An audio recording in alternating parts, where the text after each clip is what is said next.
row. I feel like we're back at school. You can't hide in the back. There are all kinds of seats in the front row. Best view, you can hear everything, but you have no idea what's happening behind you. So, all right, well, we'll get started. So I want to welcome everybody here this evening. It's just after 6 o'clock. To what it says up here, which is our City of Summerside Public Open House on Housing Accelerator Fund initiatives that include a proposed new zoning bylaw and changes to the official plan. I want to welcome all of you and thank all of you for coming out tonight. I know people have busy lives and have lots on the go. I know I've got 2 kids at home and going to activities and a wife off to choir practice, so I'm not exactly sure how it's all going to work out by 8:30, but we're going to figure it out. But it matters a lot that you're here. It matters a lot that you're participating in your community. Your voices are valuable, and council really impressed upon itself and on each other and everyone how important it is to take the time to listen and engage. So on behalf of myself, the mayor here at the City of Summerside, and all of our city council, and Councillor Snow is in British Columbia on a personal family matter, but is joining us online. I think we're online, aren't we? Yeah. Welcome to you all on behalf of all of us. So the way it's going to sort of shake out here this evening is I'm going to try and be short and sweet, like myself, and then we're going to get into, depends who you ask, and then we're going to get into a presentation from Janice and Sam from B6, who have been working on putting the proposal and the package and the information here for you together. We also are joined by city staff who hopefully will be able to answer questions of a technical nature where that's possible. We have our director of what I call planning, but we call technical services, Aaron, and we have our city planner, Thane, is here, and our development officer, Linda. We also have our CAO, Gordon. So the presentation will happen. I think all of us have seen the presentation in some form or another a few times. And then there'll be an opportunity for questions and comments, really. So one of the things the council really wanted to do here was to make sure that in addition to sending emails and talking to councillors, that people had the opportunity to come up and share their thoughts, ask their questions, share their concerns and their perspectives, because that is a valuable piece of the decision-making process, and it's a valuable piece of making public policy decisions, particularly when they are hard or difficult, as I think this is.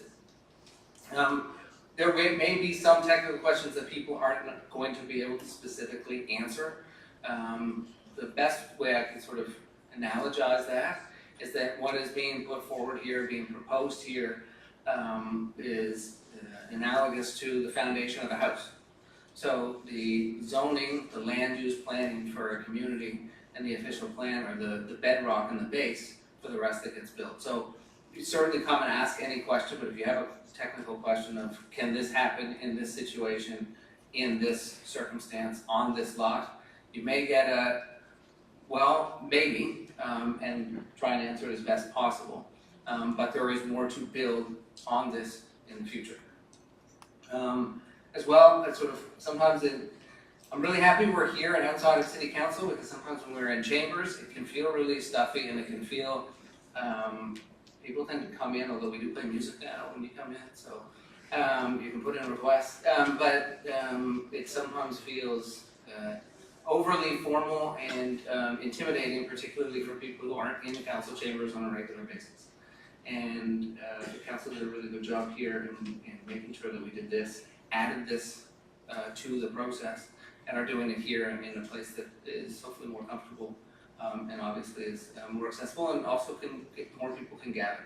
Because sometimes we run out of seats in chambers, and then people are in offices, we're in the boardroom, and this is just a better space. So tonight is about listening. It is about a continuous process of engagement. This will be, for me at least, the 8th public meeting of a variety of different types that I've been to on this. It may be, and probably is, the first for some of you. Happy that you're here.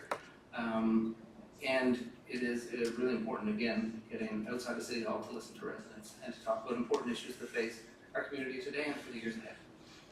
So with that also, I will just say at the end as well, and council obviously will jump in if there are particular questions that they may have if you're asking one. But at the end too, I think everyone's gonna say something, and I think it'll be hopefully it's like a thank you for coming, but we'll find out.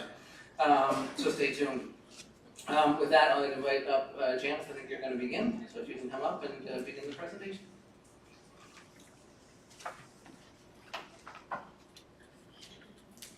Thank you, Mayor Kuchar.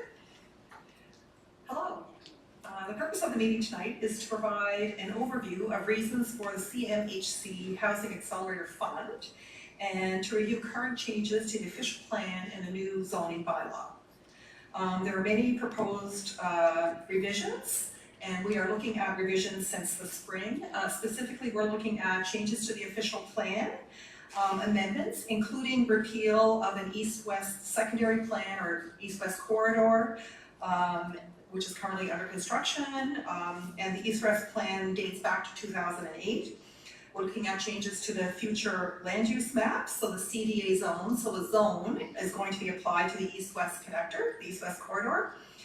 We're also looking at formally changes to the zoning bylaw, repealing the existing bylaw and bringing in a new zoning bylaw, and including a zoning map with a CDA zone being applied to the east-west connector.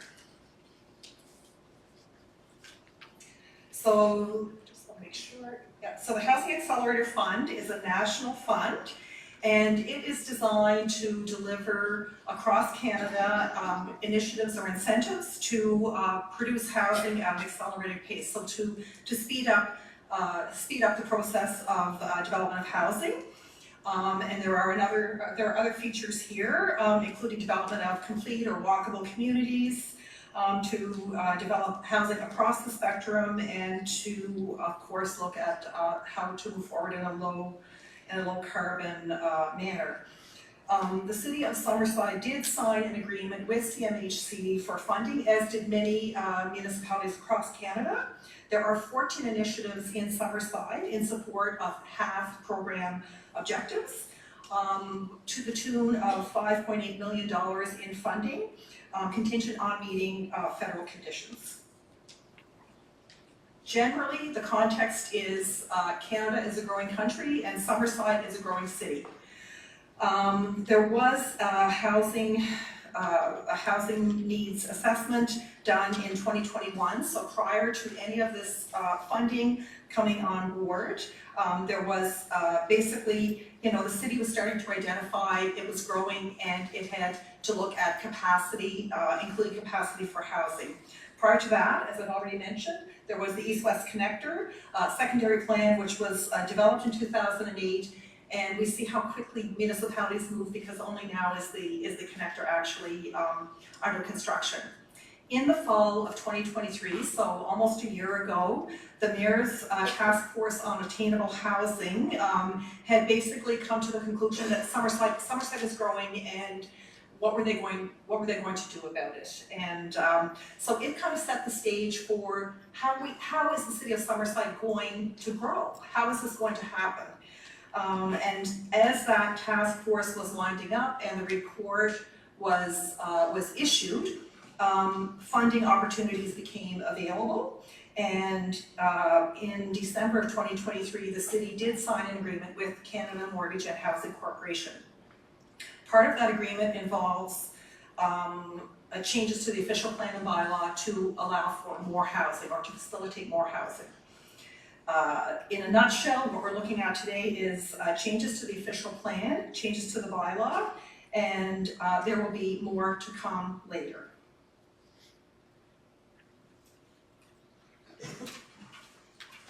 Okay. So the reason for the changes, just to note that there are nationally changes in approaches to housing. I've been a planner for 20 years, and all of a sudden planning is news or housing is news, but this has been building for a while in Canada, and now because there are issues with housing, it's in the news, and it's a province-wide issue. It's not just happening in Summerside or in Charlottetown. It's happening across PEI. And what was identified in the mayor's task force was Summerside is already behind in addressing existing needs. So there is a need for housing, but the pace of development or the pace of construction is not keeping up. Reasons for the changes. Obviously, people have needs for housing. The city has to look at how to be sustainable and to not be bankrupt as time goes on. So the city has to look at infrastructure and how to promote a healthy community, complete with water, sewer that are self-sustained, like that are sustainable or sustainably resourced with enough money to run a safe water system and a safe sewer system, etc.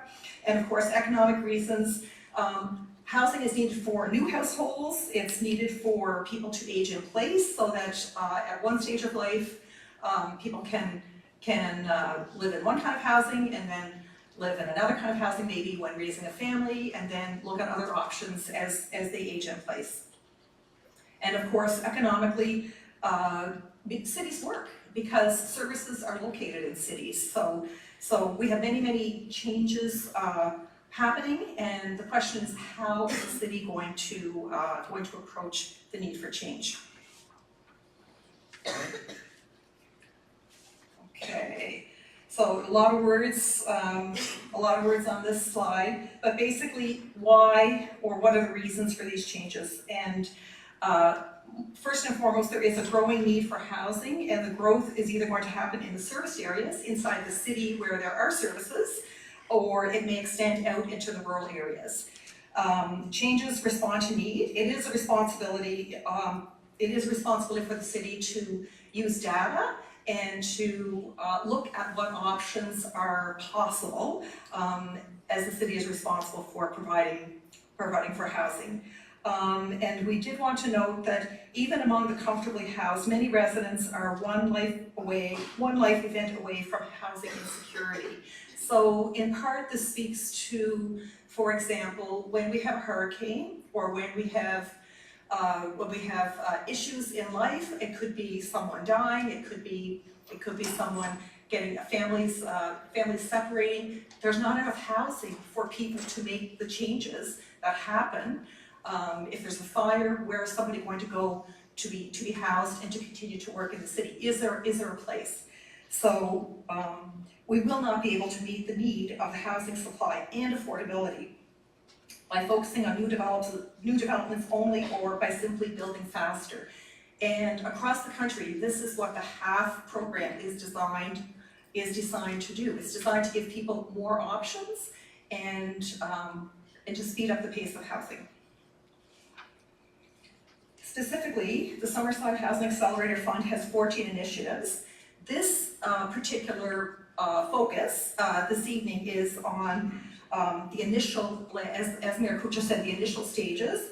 And we are looking at a number of initiatives. They are listed here, and they build on Council's commitments.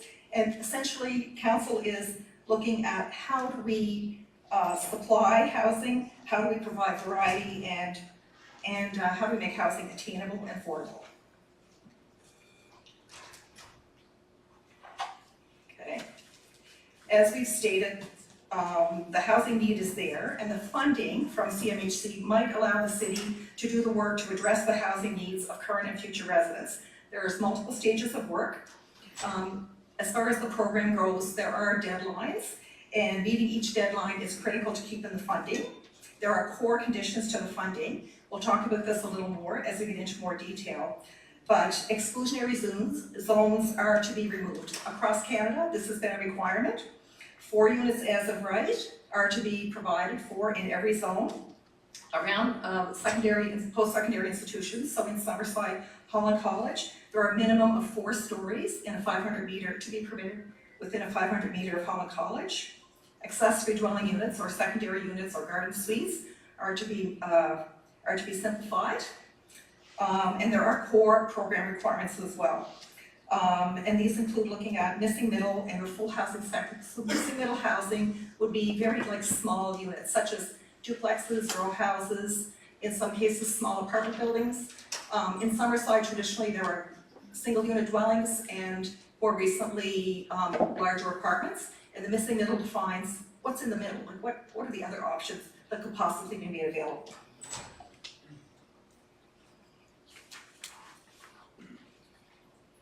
Engagement to date. So we have had a number of open houses since May, and information has been posted to the city's website. Letters have been issued to property owners adjacent to the new east-west corridors and the projected zone. We've had meetings notice of public meetings on June 7th and June 14th. There was a public meeting for council on June 19th. There was additional engagement here at the Credit Union Place in June and in early July. There were a number of planning board meetings, July 9th, August 12th. There have been council meetings dealing with this topic, August 19th and September 3rd. And there's been additional engagement. And tonight we continue. And with that being said, I will turn the mic over to Samantha Murphy, and she will provide more of the details. And that's over.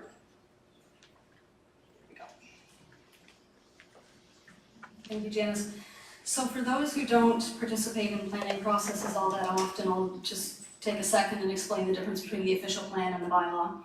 So the official plan sets out the policy objectives of the community over time, what the municipality is looking to achieve, how it intends to do it, gives guidance for how decisions are made, and as decisions and developments approved, services are approved over time, the plan gives the guidance for that. So we've identified a number of changes to the official plan that would be needed to support more housing over time.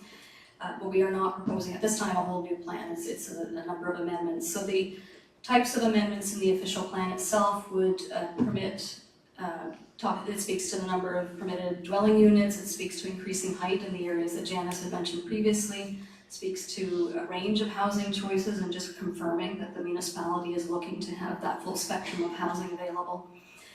Thinking about slightly more taller buildings in the higher density areas, and then policies for the growth nodes around the east-west connector. So the secondary plans have been in place since 2008, as Janice said, but as construction begins, then we need rules and policies in place to actually be able to process applications for use along the new highway. So specifically to the east-west connector, the policies in the official plan speak to designating that whole strip, and you'll see a map in a little bit, as comprehensive development area, CDA. And so that looks at the area as a whole. It removes, the other amendments would remove references to the secondary plan, so it's integrating it, embedding it in the official plan, and repealing that existing document, which is sort of a document that's subsidiary to the official plan.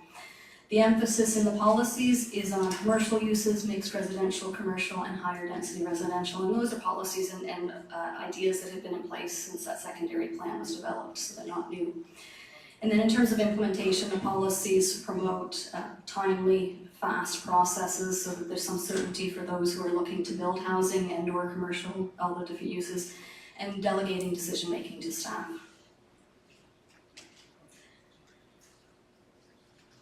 So there were a number of changes made along the way, and the reason we do these engagements is to get feedback and to make revisions and adjust as we hear from council, from staff, from the public. Following the May open house, on the official plan side, there were a number of typographical updates, so just making sure everything fit together and that they were consistent with how we were setting it up in the bylaw. Following the July planning board meeting, so we have had, as we've noted, a number of meetings along the way. We added additional enabling wording around compatibility when it comes to the design of buildings. So again, we wanted to put it in the bylaw, but it has to be in the plan to match. And additional typographical updates. And then following the September council meeting, the amendment to the official plan, the proposed amendment has been amended to remove reference to apartments in the low density uses in a specific table in the plan, and a revision to the policy on 4 units, removing apartments from low density zones. With the zoning bylaw, because the changes go all the way through, they're sort of embedded in the document, it was simpler to bring forward a new replacement bylaw rather than doing a very long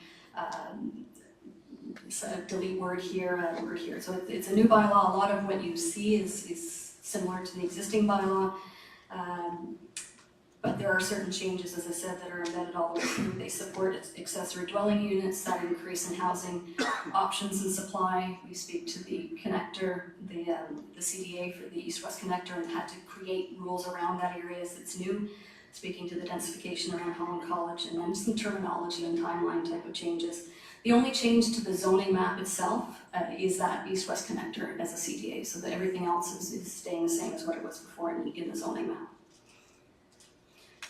So accessory dwelling units are, there's two main forms. Secondary suites are the ones that are inside, whether it's built into the main level, it's the upstairs, basement, however it is, it's within the main dwelling. Garden suites are the ones that are separate and detached. Used to be known as sort of a granny suite, but it's really a secondary unit. The provisions as the framework is being proposed is that both would be permitted on the same lot. We are not setting parking limits, but where parking is provided, there are standards that would apply to where it goes and how it's put in place. There's a requirement that the garden suite in particular, since that's the one that would be visible, is compatible with the main unit and their new development standards, so setbacks and maximum size and those sorts of things. So the garden suite can be built in coordination with or into an existing accessory structure. So if you have a garage, it might be a suite above the garage, or if you're building new, it could be the two combined, or it can be a standalone dwelling, and there is a maximum square footage for that. And as I said, it can be a conversion. In neither case, with the garden suites or the secondary suites, could they be used for a short-term rental or a tourism accommodation. And the reason behind that is that when we think about CMHC's promotion of long-term stable housing, short-term rentals sort of interfere with that and defeat the objective that we're trying to achieve here. In terms of the secondary suite, there is a requirement that either the main unit or the secondary suite would be owner-occupied. And the only revision change to these provisions since June was an increase in the rear yard setback, and we clarified separation distances that building code would apply. When it comes to the zoning, and I know this is the part that's of a lot of interest to probably most of the people in the room, so there are a number of obligations on the city under the CMHC agreement, and in order to meet them, this is I would say the modified approach. It's gone over several iterations since we first presented this in May.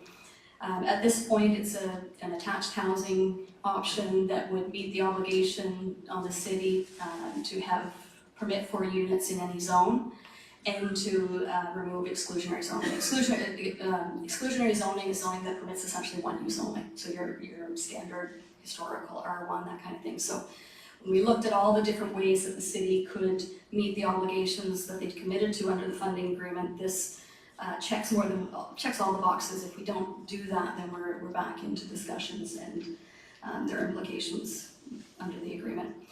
So this proposed housing option in the R1 and R2 zones, again, in none of these zones are we proposing to change the height. So it's that 34.4 feet, the same as any single detached dwelling or a 2-unit. And essentially it's anything that's attached. So whether it's a semi-detached side-by-side, the 2-unit duplex, but no apartments of any form. So you would be permitted the row houses and the townhouses, semi-detached duplex in addition to the single detached.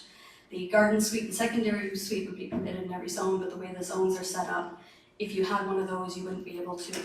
The maximum number of units, no matter how you combine them, is 4. So you wouldn't get 3 or 4 units and secondary suite or garden suite. So there's a kind of maximum limit. And this can happen whether it's from the start, in someone's building, or if you're renovating over time. So it can be, there can be changes, I guess more organically is how some have described it. The R3R zone does allow the apartments, so that's the only change from the R1 and the R2. R3, which is a medium density zone, does allow up to 6 units, and then the apartments are introduced. And then 7 or 8 units going a little bit higher are listed as a discretionary use, so it would go to council for approval. The R4, which is your high density zone, is the height has been increased there to 6 stories. Council does have the option to approve slightly taller buildings, which they do now, but it's an increased limit. And the number of units is based on the size of the lot and what you can fit, so that's not all that different. And as we said, the secondary suites and the garden suites would be permitted in every zone.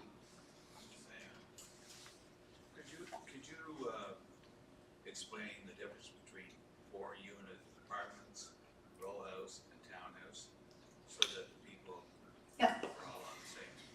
So the bylaw's pretty general in the way apartments are defined. It's anything that's, it basically does not include row houses or townhouses. And you'll see similar graphics without color in the bylaw already, but a row house is side-by-side units, but they can't be subdivided over time. The separation does not go through the roof, and they could be put end-on, but often, generally, they're front-facing the road. But again, can't be subdivided. The townhouse, the separation goes through the roof and can be subdivided over time, and you'll see some of that. It's not unusual for people to build townhouses in a way that can be subdivided. Apartments, it can be any sort of combination. Typically, they have a shared entrance, not always. Like a stacked townhouse where they each have their own apartment or own entrance, but one's over the top of the other, which under your bylaw count as an apartment. So as with the official plan, we've identified a number of revisions here following the various meetings. So after the July planning board meeting, there was a discussion about introducing a concept of compatibility. And so in the R1, R2, and R3R zones, row, townhouse, and apartments would be reviewed, and of course apartments aren't in there for the R1 and R2 anymore, would be reviewed for compatibility. In the opinion of the development officer, especially in relation to height and streetscape. So thinking of a little bit, so it's not to say that it wouldn't be permitted, but thinking about how it fits on the street, whether it's much taller, even with that 35 essentially foot height limit. In the R3 zone, where we'd had previously 8 units permitted as of right, that's where it went down to 6 units that I discussed, and the up to 8 units, so those extra 2 units would be discretionary, so that was an edit. And then where they are discretionary, they would be reviewed for compatibility. So those are changes since July, and then following the September council meeting, that's when the apartments were removed as a permitted use. Moving on to the comprehensive development area, CDA, and planners, I'm sorry, we love acronyms, and we try to list them wherever we can. So this is the map you can see is where the highway's going in, the new road, and we needed to create a zone to deal with that. So we've created a category within the CDA zone. When you look at the maps, it'll be one color. It's that, the CDA. But then within the bylaw itself, there'll be 3 districts. And that's really to separate out some of where there'll be future intersections and where they're adjacent to existing neighborhoods. So the connector nodes, the number 1s there, and so there's one at the top, one down on water. Those are primarily commercial, but commercial residential mixes would be permitted, but no residential on its own, and institutional would be permitted. And the maximum height there, and this is a recent addition, is that there would be a limit to 4 stories for buildings that are within 100 meters of an existing residential main building. The connector corridor, which is the long stretches, the idea there is that it would be primarily residential, but mixed residential commercial would also be permitted. And again, these date back to the 2008 secondary plan with that concept of a complete community where you can walk to your services, you can live near your work, all of those concepts. The maximum height in both the District 1 and District 2 is 10 stories. However, where the building and the connector in the corridor is adjacent to an existing residential building, there'd be a step back. So over the 4th story, and I think there's a graphic on one of the posters at the back, you'd have to move the front of the building back so it doesn't loom as much over the buildings. And then with the connector transition, and this is new for those who've been at the other meetings, this is really adjacent to an existing neighborhood, and there's a maximum story height of 3.5 stories, and it would only be the uses permitted in the CDA, in the R3 zone. So you probably can't see the little graphic there, but that's what we mean by the step back, where the front of it is sort of pushed back, and it's a similar idea to what you have in your downtown zones. The changes that have come to this part of the proposals, following the June meeting, that's where the limit on the height limit to 4 stories on buildings adjacent to R1, R2, and R3 lots, existing residential development, was introduced. So if it's an empty lot and it's next to the District 2 then it could be that 10 stories with the step back up over 4, but if it's, if there's a house or some other residential building on it, it would be a maximum of 4 stories. Following July, that's when we had introduced the precursor to District 3, and I didn't include that map, but it's been replaced by this one at any rate. And then following the August planning board meeting, there was a creation of a new connector transition district, district number 3, and there it would be the same as the R3. Everything else about it, the setbacks, everything is similar to the connector corridor. And then following August planning board meeting, the height limit for District 3 was introduced to 3.5 stories, so it's even less than the 4 stories. And as I said, that 100-meter separation in the District 1, the height limit would be 4 stories. I'm sorry, can you go back to the map with the, yeah, that one? Okay, because people were having trouble, and I just want everybody to know what this is they're looking at, because you can't see road names and so on. So I think it's really important that everybody realizes this is Water Street East, right? Up here we have Woodridge, at the top we have Bluebell. Okay, so, but I think everybody here, I think it's really confusing to look at, and I just want everybody to know what they're looking at while we're all together. Thank you, and there's been no change at all to the routes as part of this process. There are the routes that have been identified all along under the secondary plan, so that's we're working with something that had already been identified. But yes, those are where the new road will connect at the moment.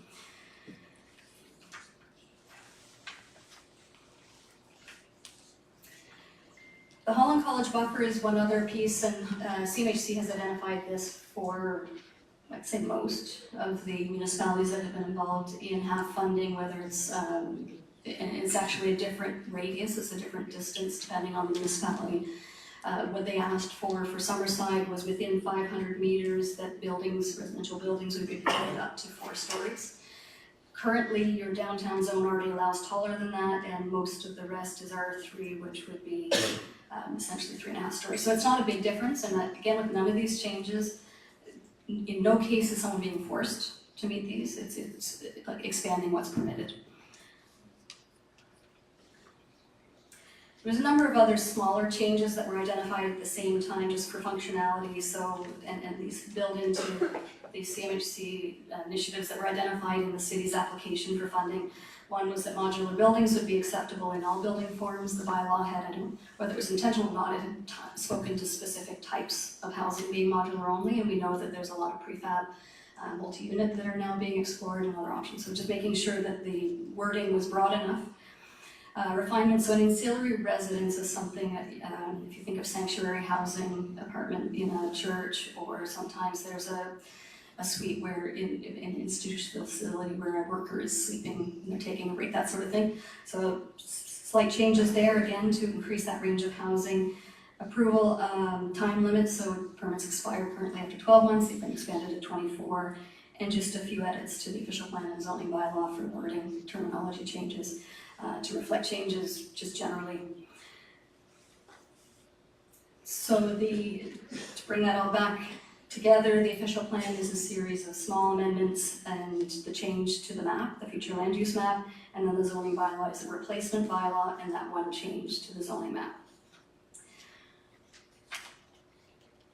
The next focus after this process wraps up, and the reason we started with this sort of focus was the city couldn't do, whoever's doing the work couldn't focus on the next steps without knowing what the baseline rules are, the parameters for whatever it is, whether it's design standards or incentives, density bonusing, all of those we needed to know what the main basic rules were before we could do the rest of the work. And so that's why it's been split up. But with all of these CMHC funding agreements, there are milestones for all of the initiatives that are identified in those agreements and timelines that each of the partner municipalities are bound to.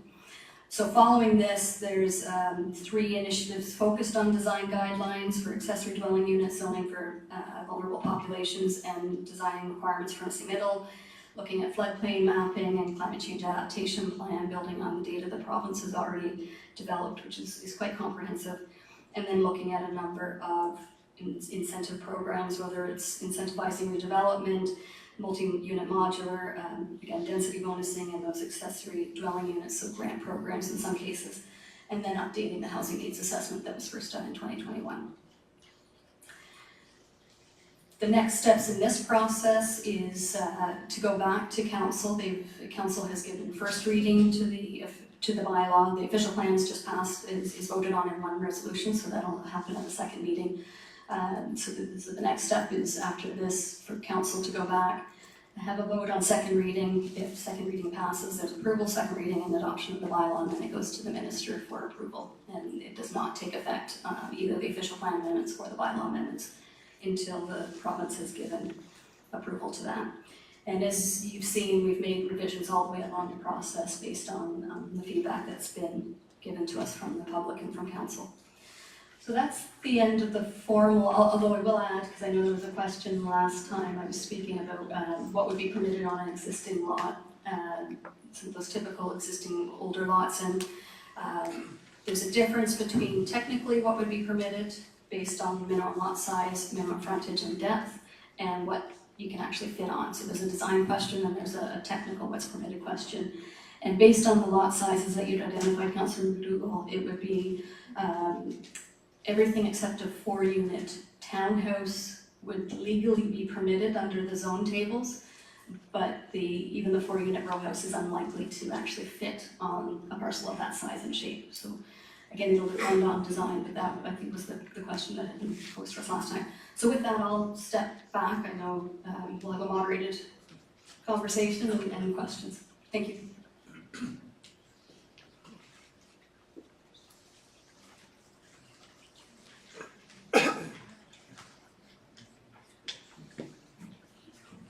All right, I just want to reiterate what the mayor had said earlier about thanking everyone for coming out. This is obviously some big policy decisions that council are considering. So it's great to see such a good turnout here this evening. I know most of you in the room, but my name's Gordon McFarlane. I'm the Chief Administrative Officer for the City of Summerside. So it is a pleasure to be able to serve all of you in my capacity. And on behalf of the staff of the city, I want to reiterate that message.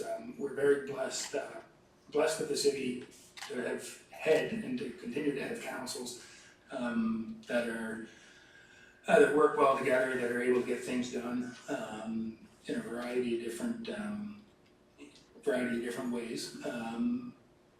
But I want to, I guess, take this opportunity when we have a nice full room of citizens just to tell you just how much your staff of the City of Summerside work hard every day to bring you services and meet your needs. And I know everything doesn't always run smoothly, and there's always little hiccups along the way, but we are blessed in the city to have some really dedicated people working on your behalf. So just wanted to mention that.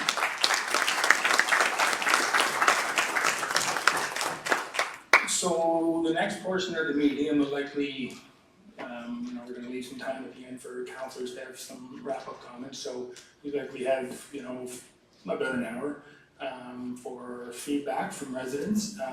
As the mayor indicated, you may have just straight feedback, and that's great. Love to hear that. You may have some questions. If either myself or Sam and Janice or Aaron are able to provide some feedback on your question, we will do that. And you may have some questions that we just simply don't have the answer for at this time, and if that's the case, we will tell you that. So, there's a mic in the middle of the room. I'd ask if anyone has any comments they'd like to make to come up to the mic.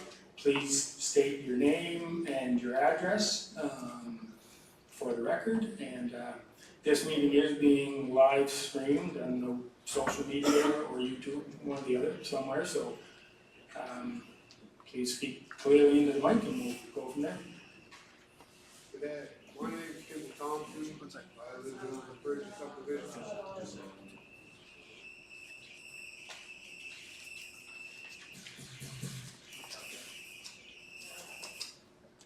Hello? My name is Kevin Thompson. I live as a clergy. I just had a couple of questions here, for one specifically. Could somebody please explain to me the difference between a 3 or 4 row house and an apartment building? So if I build a 3 or 4 row house and I rent them out, what's the difference between that and an apartment building?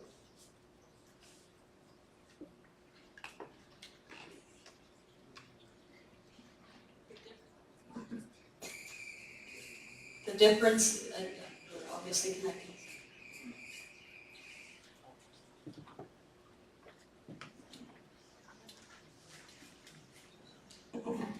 The difference is physical, so it's not about who owns it or who lives in it, it's about whether it's those side-by-side units or whether it's a shared entrance. Sometimes you'll see an apartment building will have that one door and all the unit everyone will come in through the same entrance. Or with stacked townhouses, they don't each have their own frontage on the street, but they're not. There's really no difference, other than there's be 3 or 4 doors on a row house versus an apartment building might have 1 door. Other than Typically, that, yeah, that's the main difference. I could put it up a 3-row or 4-row house in any subdivision, R1, R2, R3, or whatever, and there won't be an issue with it. And I can rent it out to whoever I want. Is that correct? Yes. Yes, yes, okay. All right. Yeah, I was gonna say, the only thing to add to that is, it still has to fit on the lot. So on most. Yes, I understand, it has to, the 3 has, whether it's 2 rows, Yeah. 3 row, 4 row, has to fit within the dimensions of that particular lot that's existing at this time.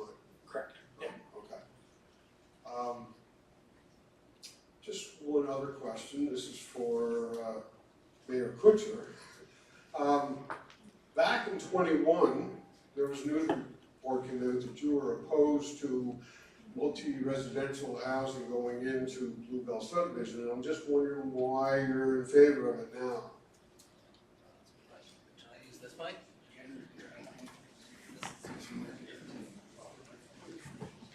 Yeah, I think it's a fair question and a valid question.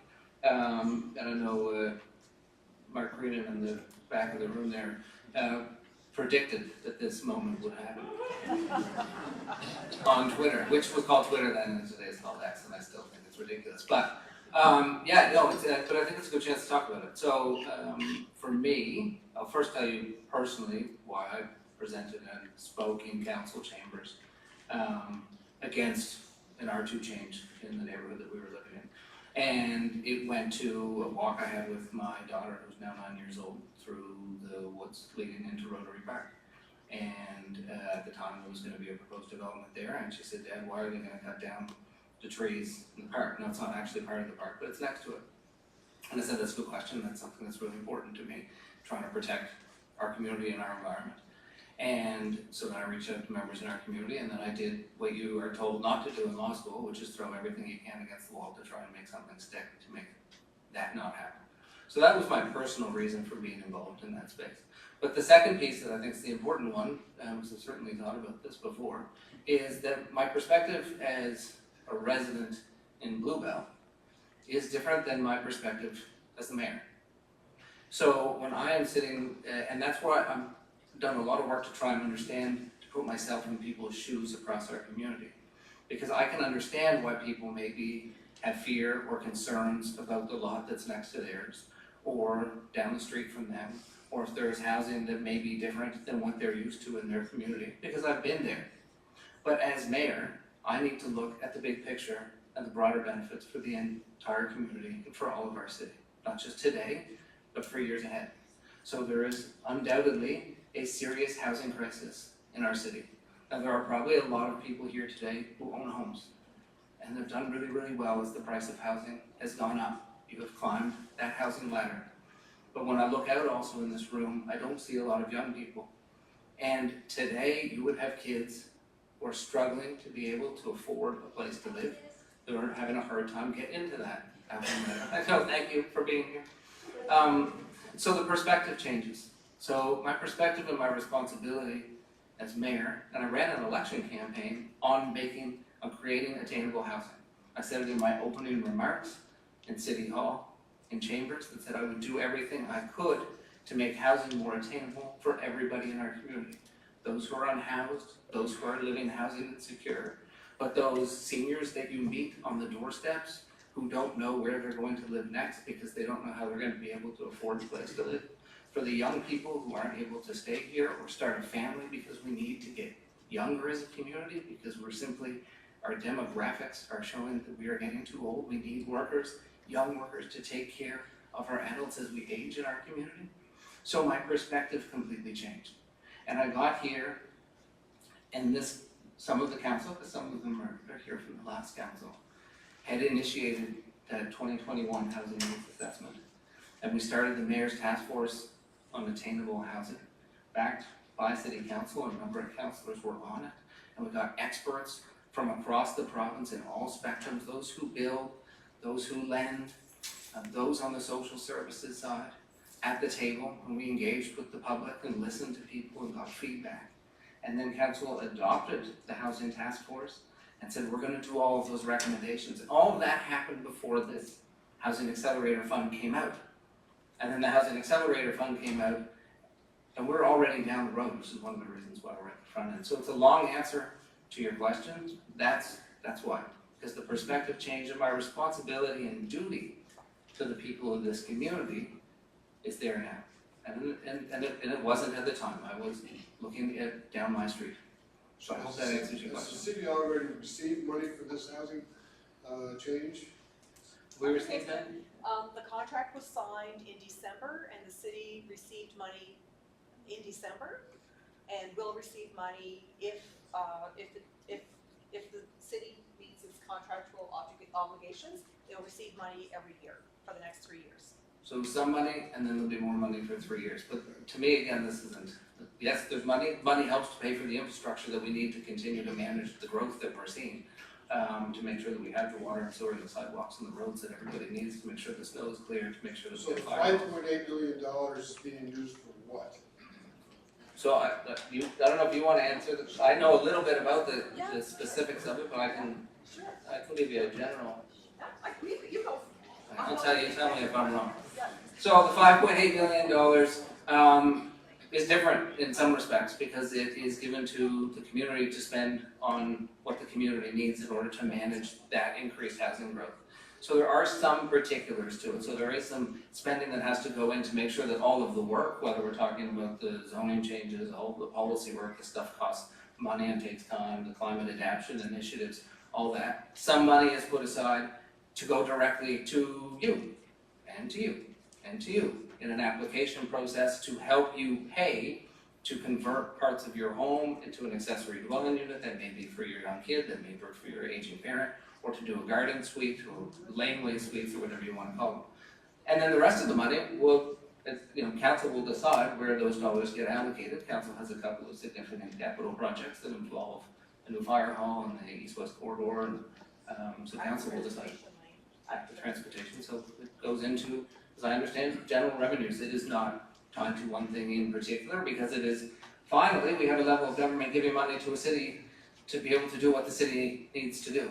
A lot of the money we get comes from different levels of government. They say, you need to do this, and a lot of the time we're sitting there going, no, we need to make sure we replace that aging water and sewer infrastructure so that single point that leads to our water and sewage treatment plant, that pipe doesn't burst and we're all out of water and we're in a real big situation. So that $5.8 million could go to a variety of different things. So I just have, sorry to take so long. Yeah, that's right, I'm answering so long, I'm not that close. How much is the east-west corridor cost to complete it? How much is it gonna cost to complete that?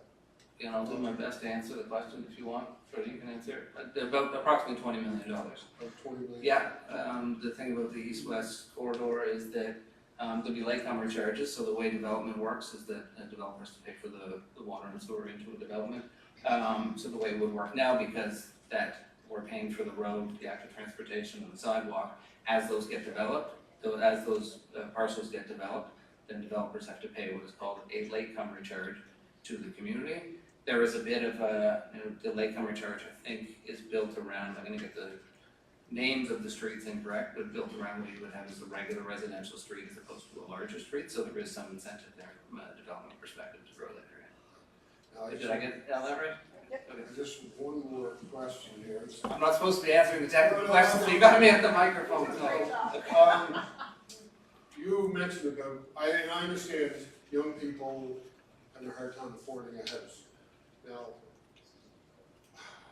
I'm having a hard time understanding what is an attainable house for a young person. Is it like to buy a single family home on a residential lot is going to cost, today's standards, more than likely $300,000 or $400,000.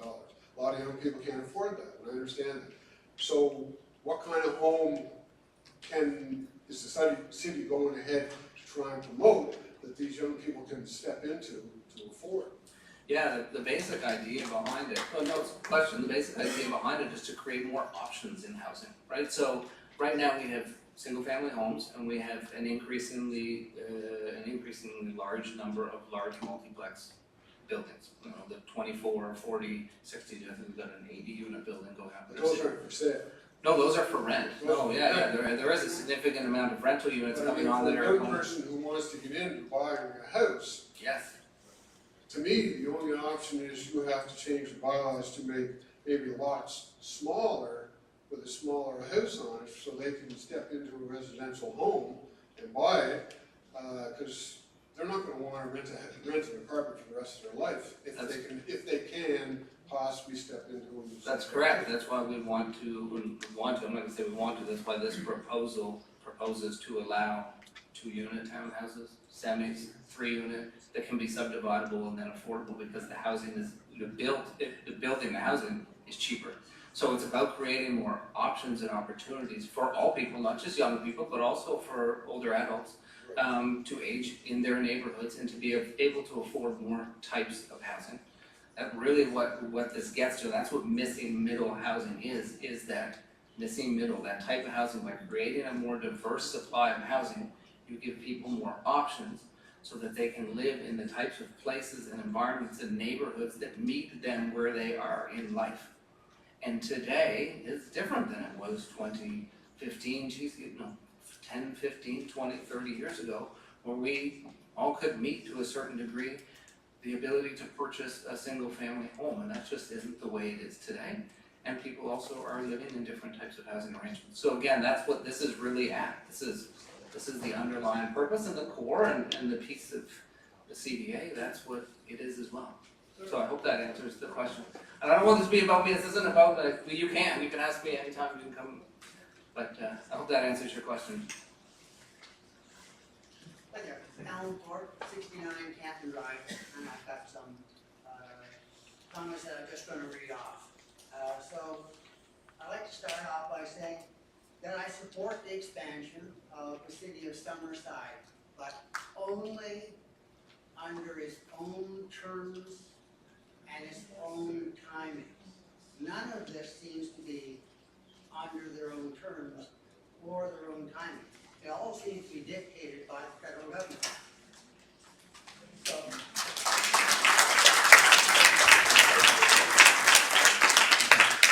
I totally understand the desire of the federal government, which with its open door policy toward immigration has caused a housing crisis, a health care crisis, and a service crisis.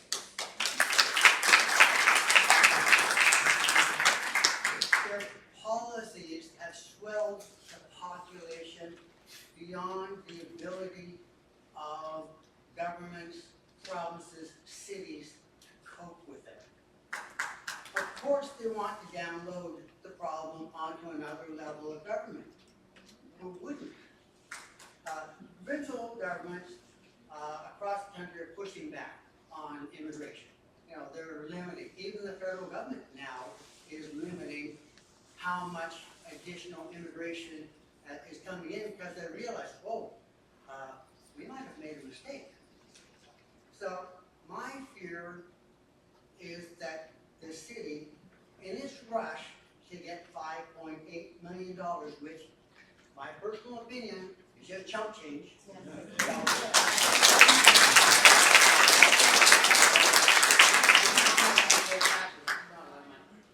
So, so they're going to violate the law of unintended consequences. The consequences I'm referring to are, number one, healthcare. Waits at the PCH's emergency room are sometimes in excess of 12 hours. And the PCH has no intensive care unit at all. City officials are going to point out that this is a provincial responsibility. Granted. But if the city builds all these extra houses, they're going to have all these extra people living in those houses. They're all going to be trying to access health care. Where? It's not there. The city is totally out of touch with what's going on in the rest of the province. Number two, schools. Okay, schools in the city are already overcrowded. Adding all the additional homes will put even more pressure on the education system. Instead of overcrowded schools, we'll have overcrowded trailers serving as temporary classrooms. We've been there before. Of course, the city will point out that education is a provincial responsibility. Not my fault. But again, if the city does this in a silo, they're going to cause more problems. Number three, something nobody wants to talk about. Crime rate. Exploring the link between crime and socioeconomic status in Ottawa and Saskatoon. A study by the Research and Statistics Division of the Department of Justice, Canada, shows a clear link between population density and household income and increased crime rates. The increased population will require more policing at an increased cost. With the increased policing will come the need for new police department building, new vehicles, new officers. How much is this going to cost and where is it going to come from? I know where it's going to come from. Taxes. Number four, infrastructure. Okay. The city is going to need new pumping stations, perhaps even a new waste treatment plant to handle all of the additional housing that's going in.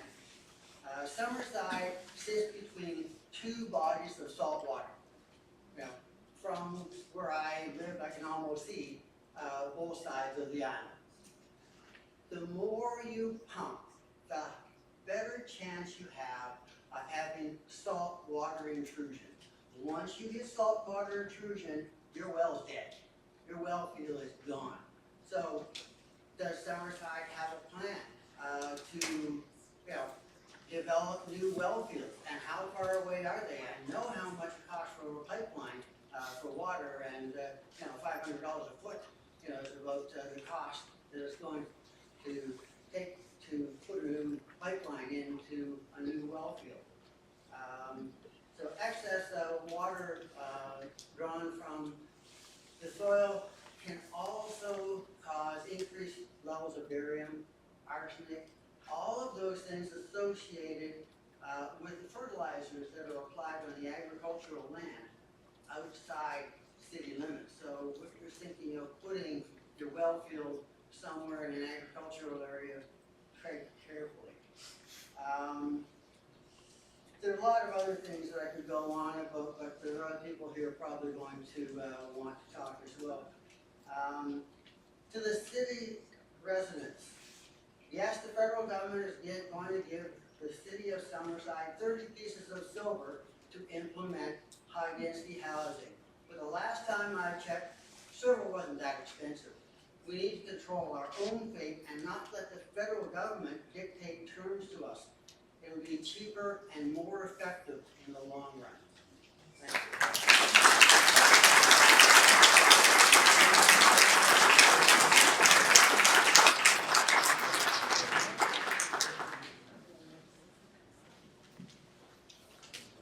Hi, Pete Peters, I live at Clark Street here in town. For those of you who don't know me, I'm currently one of the candidates running in the Ward 5 by-election. Based on some feedback I got earlier on in my campaign, I sent a letter to Mayor and Council asking them to postpone the vote on this by-election until the elected councillor can get on board. I thank you all for the majority of you that gave me feedback and got back to me on my message. Part of my reason for getting up here today is that I've pretty well wrapped up my door-to-door campaigning, and all I can tell you is that the feedback has been more and more that Ward 5 wants their representative on before this vote is made. So if anything, I'm putting a formal request in or whatever, that you guys seriously consider that.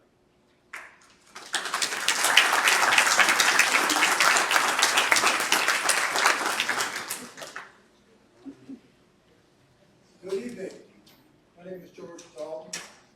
I'm a retired mental health specialist, a historian, and I just want to say, a number of years ago, when we built the bridge, I was down on Water Street West, and this couple came to the Boston area. They wanted to come over to the bridge and look at our rock. And they said, I want to leave you a message. Go ahead. The message is, don't let PEI become what we have down in the States. Because they've ruined the area around, the beach area around Boston. It always resonated. And for about 15 years, I was the tour guide for the elders' hospitals. They were the people that came to the island and they were given tours. I was chosen to be the one for Summerside. I was very proud to take them around the city. And some of them even wrote back after the tours. And it was the same thing. You've got wonderful heritage. For God's sake, look after it. Now, we all know the politics has been said here. We know where we're at. But from the mental health perspective, our youth, our teenagers, our seniors are under a lot of stress. And I feel that stress for them. But I feel the stress for the poor, for this community and beyond. Yes, all this has happened. It's stressful times. And we would be lying if we didn't say that we wake up in the morning and we're at a big war or a nuclear war, because that's hanging over our heads. There's so much stress. And the thing is the anxiety to make it happen. I think we have to really look at where we've got. And this is all imposed. It's been well explained where we're at. And I think we've got to slow down a bit. We have to do this, but slow down. And from the heritage perspective, what happened to City Hall? I'll speak for Peter Holman. He said he was urging, when he was on council, to repair that extension, or you're going to lose it. But what happened? We lost it. And that's costing us a lot of money. So I think it's important for all of us to slow down a bit, because we're making a lot of mistakes in regards to heritage. And I know we've had designated staff here in the city, and I've been in the city with them, walking their walk, and there's not always a lot of warm fuzzies for heritage. We had a lot of roadblocks. So I'd like to just say that it's very important. We've got to go somewhat in the direction of the horse. But most important, I want to mention a friend came, who I worked in mental health and addiction for many years in the Derry area, Kent Borden, and all over. And anyway, she came to Summerside in a senior position. She won a silver medal. She loved our city. She thought it was great. It was a good rest for her to come out of the rat race. But what she did share with me is important. She shared what's going on in Ontario, as we know what's going on everywhere. She talked about her family and her one daughter has got a good job, she works in as a nurse, makes good money, but can't afford, has to get someone else in the house to live with her. So that wasn't what the picture is at the other end. We don't know what the other end has for us, because we're not there yet. But it's not always gonna say, well, it's gonna solve all problems. When I think of the accelerator fund, what I believe is, we should have an accelerator fund to make some low-income buildings, rather for the rich. Because that's where we're gonna end up with. And I think it's time that we dig in and put some of that money to where it should be. And for God's sakes, take care of our heritage. There's one building left yesterday, I think it was, the day before. You can't fix that building. It's gone now. And it's been a slow process. And the late Julie Simmons, before she passed on, she was quite upset in her life. She said, where the hell are we going? People who lose their heritage lose their soul, folks. And that's enough for me for one night. Thank you.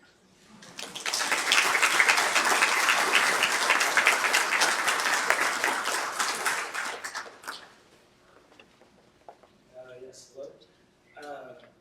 My name's Philip Dixon. Just get a little closer to the mic there. Alright, sorry. Sorry. My name's Philip Dixon.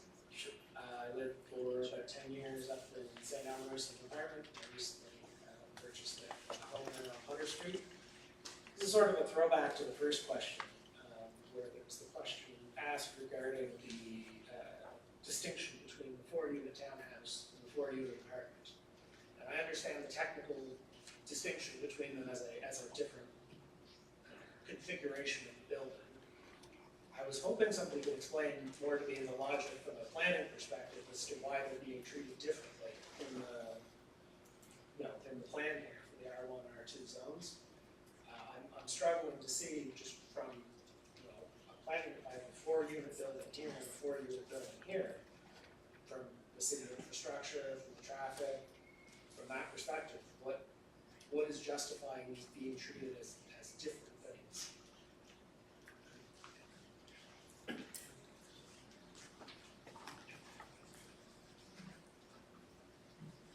It's a good question, and it's a fine line. So when you have like a door to a unit, a direct door to a unit,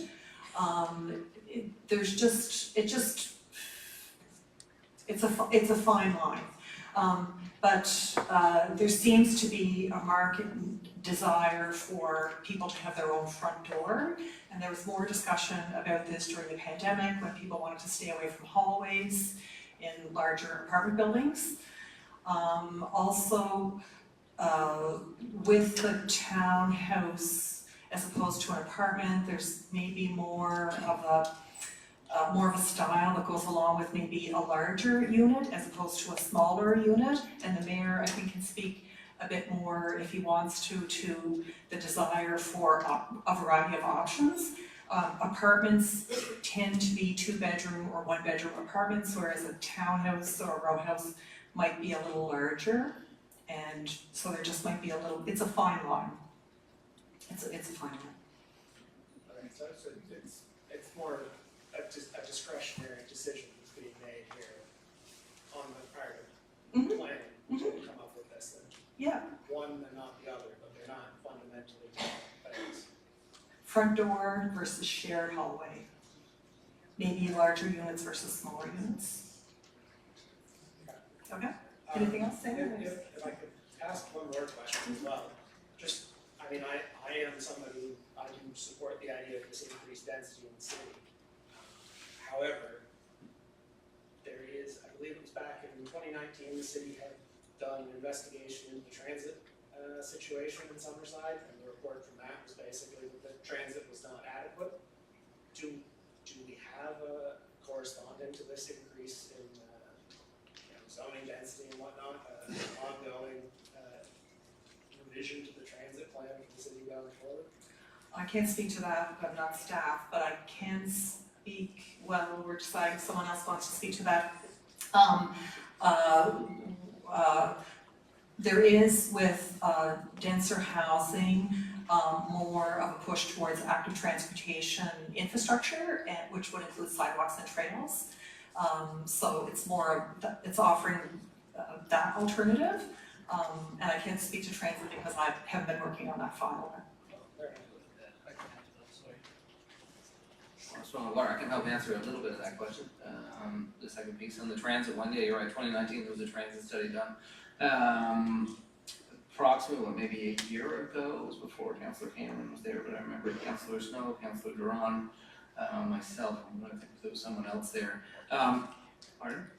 Economic Development revisited that transit plan and looked at, I don't want to get too far into the technicalities, but that transit proposal was a fixed route. And so we sat down and looked at it and looked at if there was an opportunity to do a hybrid model, so a fixed route with an origin to destination route.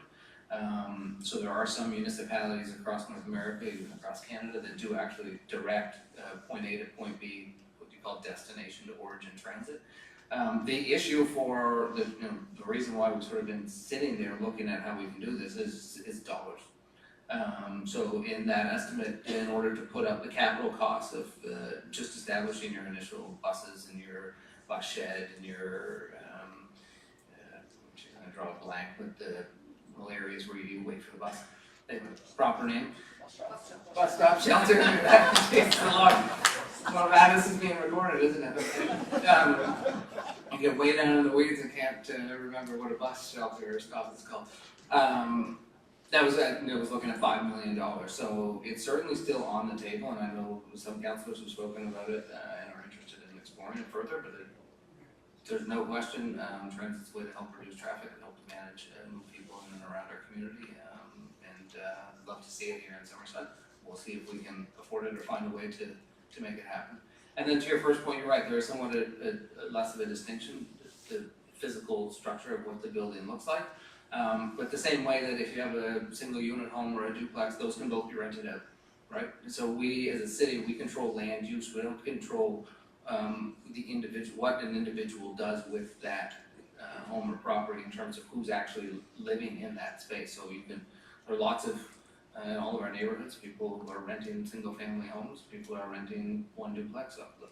That's happening a lot now, where people have built two and rent one out in order to help pay for it, but it isn't that level of use. We don't have the ability or authority to be able to say, look, if you rent, you can't stay in this space. We have the authority, this is what you can build on this space, and that's where the distinction comes. And the comments on the desirability of, here in the proposal at least, of townhouses because they are separated and subdividable. So I hope that.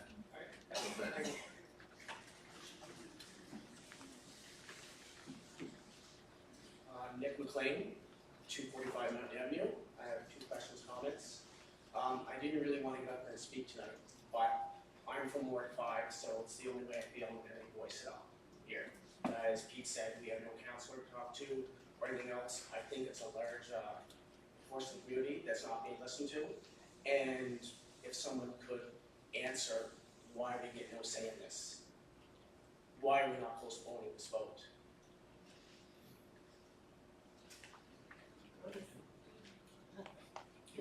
I can comments from all these.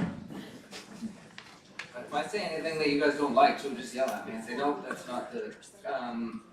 So in terms of, we've had 2 by-elections now. We're in our 2nd by-election. The council has made all kinds of important decisions that affects our entire community through those periods of time, where, and I always get the ward numbers wrong, where we haven't had a councillor in one ward. Councillors have a duty under our code of conduct bylaws to look at and represent the interests of the entire community. So while we're divided into separate wards, every single councillor, when they swear their oath, has a duty to ensure that they're looking out for the interests of the whole city. We sometimes get back to thinking this is my ward, but that's the responsibility of a councillor, and that's one of the reasons we have it, is so that if there are changes, we can continue to conduct the business of the city. When you look at the half stuff, to put the dates in perspective, or to be open about the dates, the half application itself has to be completed in October. There is a by-election coming up. There is the period between the by-election happening. Once there's a by-election or an election, you don't come in to work. You're not in office the next day. It usually takes approximately a month. There's a period where elections PEI has to give space in case there's a recount or there's questions with balloting, and then there has to be an individual has to get sworn in. So the way it has been set when we set the by-election, and I'm trying to think of if we even set the by-election date before this half stuff started, was for October 7th. So get out and vote, everybody, in one vote. And it'll be in November swearing in when there's a So is it the when they federal get called government in for an oath of office. Is it the federal government then that you have to have this signed by? Is that why it feels like we're rushing through it? Yeah, the federal government has a deadline. Yeah, no question. There's deadlines on this stuff. So as I said at the beginning, a lot of this work we'd be doing otherwise on our own timeline. The federal government has put money on the table and set a deadline, and so there's a deadline. And I know that I live in Ward 5. I've spoken to you and your family and the residents. We're also engaged, and I know you've spoken to other councillors. I really don't think there's anyone in Ward 5 that hasn't had the ability to reach out and speak to people. I wish we had councillor on Ward 5, and I'm going to leave it at that because I don't want to say anything that can get me in trouble about. Just the other question, I guess Danny can probably answer too, is I spoke at the first meeting in June, I believe it was, and we talked about I'm in the zone number 3, and it's single dwellings that have been there for 20 years, and now apartment buildings, small ones like that, can be built in behind us. I know at the time you vocalized your opinion and said it should be single dwellings all in the back of that. I'm just kind of wondering, we talked about it, seemed to make common sense, and it doesn't seem that it's been followed with the plan. Yeah, so when it first came in June or July, when you first spoke there, I think it was 10 units in what is now the new Zone 3 in the CDA. So we're getting way into the numbers, but you remember it, Nick? Yep. And that didn't even exist, right? That number 3 didn't exist. Based on those comments and feedback from individuals in Ward 5, that number 3 was created because residents said, look, we have a home here, we don't want a 10-story building right next to us, and everyone here said, yeah, that makes a lot of sense. Recently, council also directed changes in what is Water Street 1, this has number 1 there as well, which has a setback and a height limit there of 4 stories with a 100-meter setback. So the number 3 was created, and then it basically became an R3 zone. So yeah, there could be apartments, but the height limit is 34.5 feet, which would be consistent with the height limit of your next door neighbor right now, or me down the street, although I don't know what the height of our houses are, but I guess I'm not saying that's right. I'm here for a selfish reason. Like you said, with the duplexes you didn't want it going back in 2021, is that I really don't want apartment buildings going behind. I don't think the Newmans do, the Drummonds and the Collies, none of them want that, to my knowledge.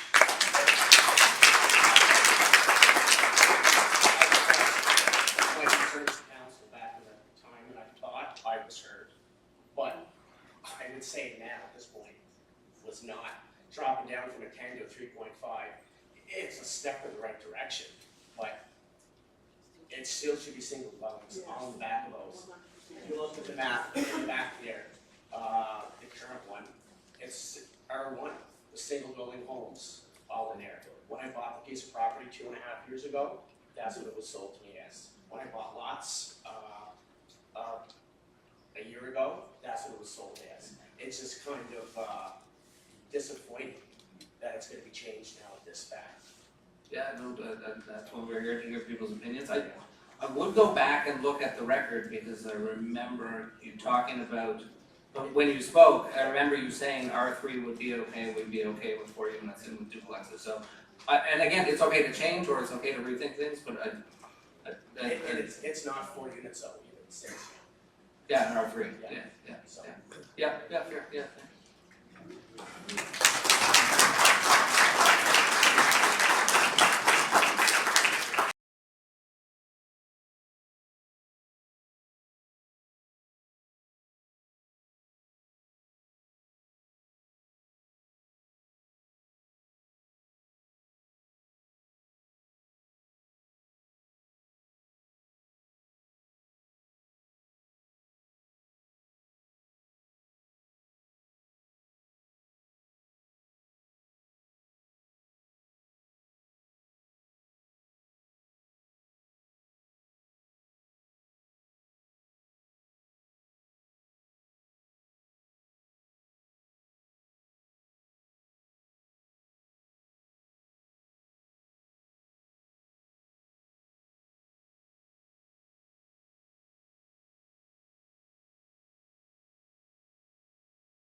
Wendy Gland, 25 Quinn Cole.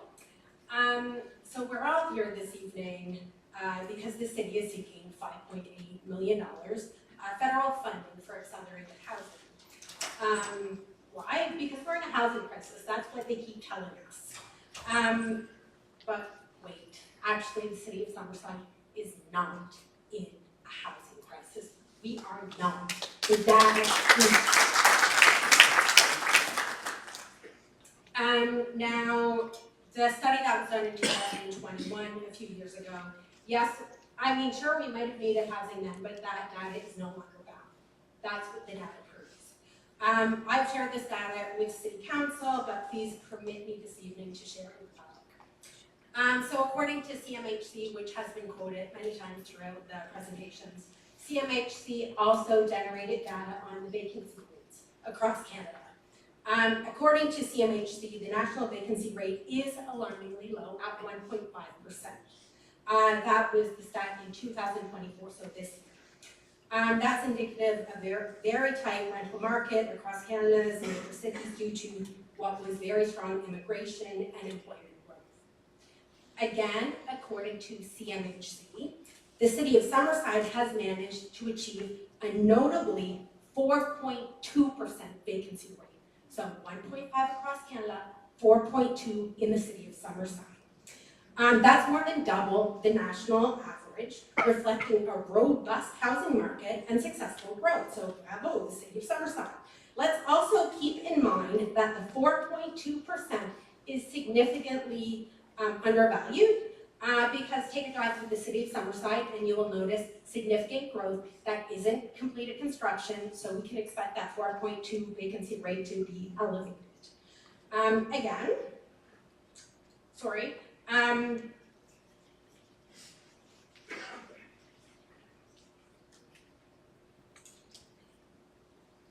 You might be wondering, so I'm throwing out some stats, 1.5% across Canada, 4.2% in the City of Summerside, but what's the healthy vacancy rate?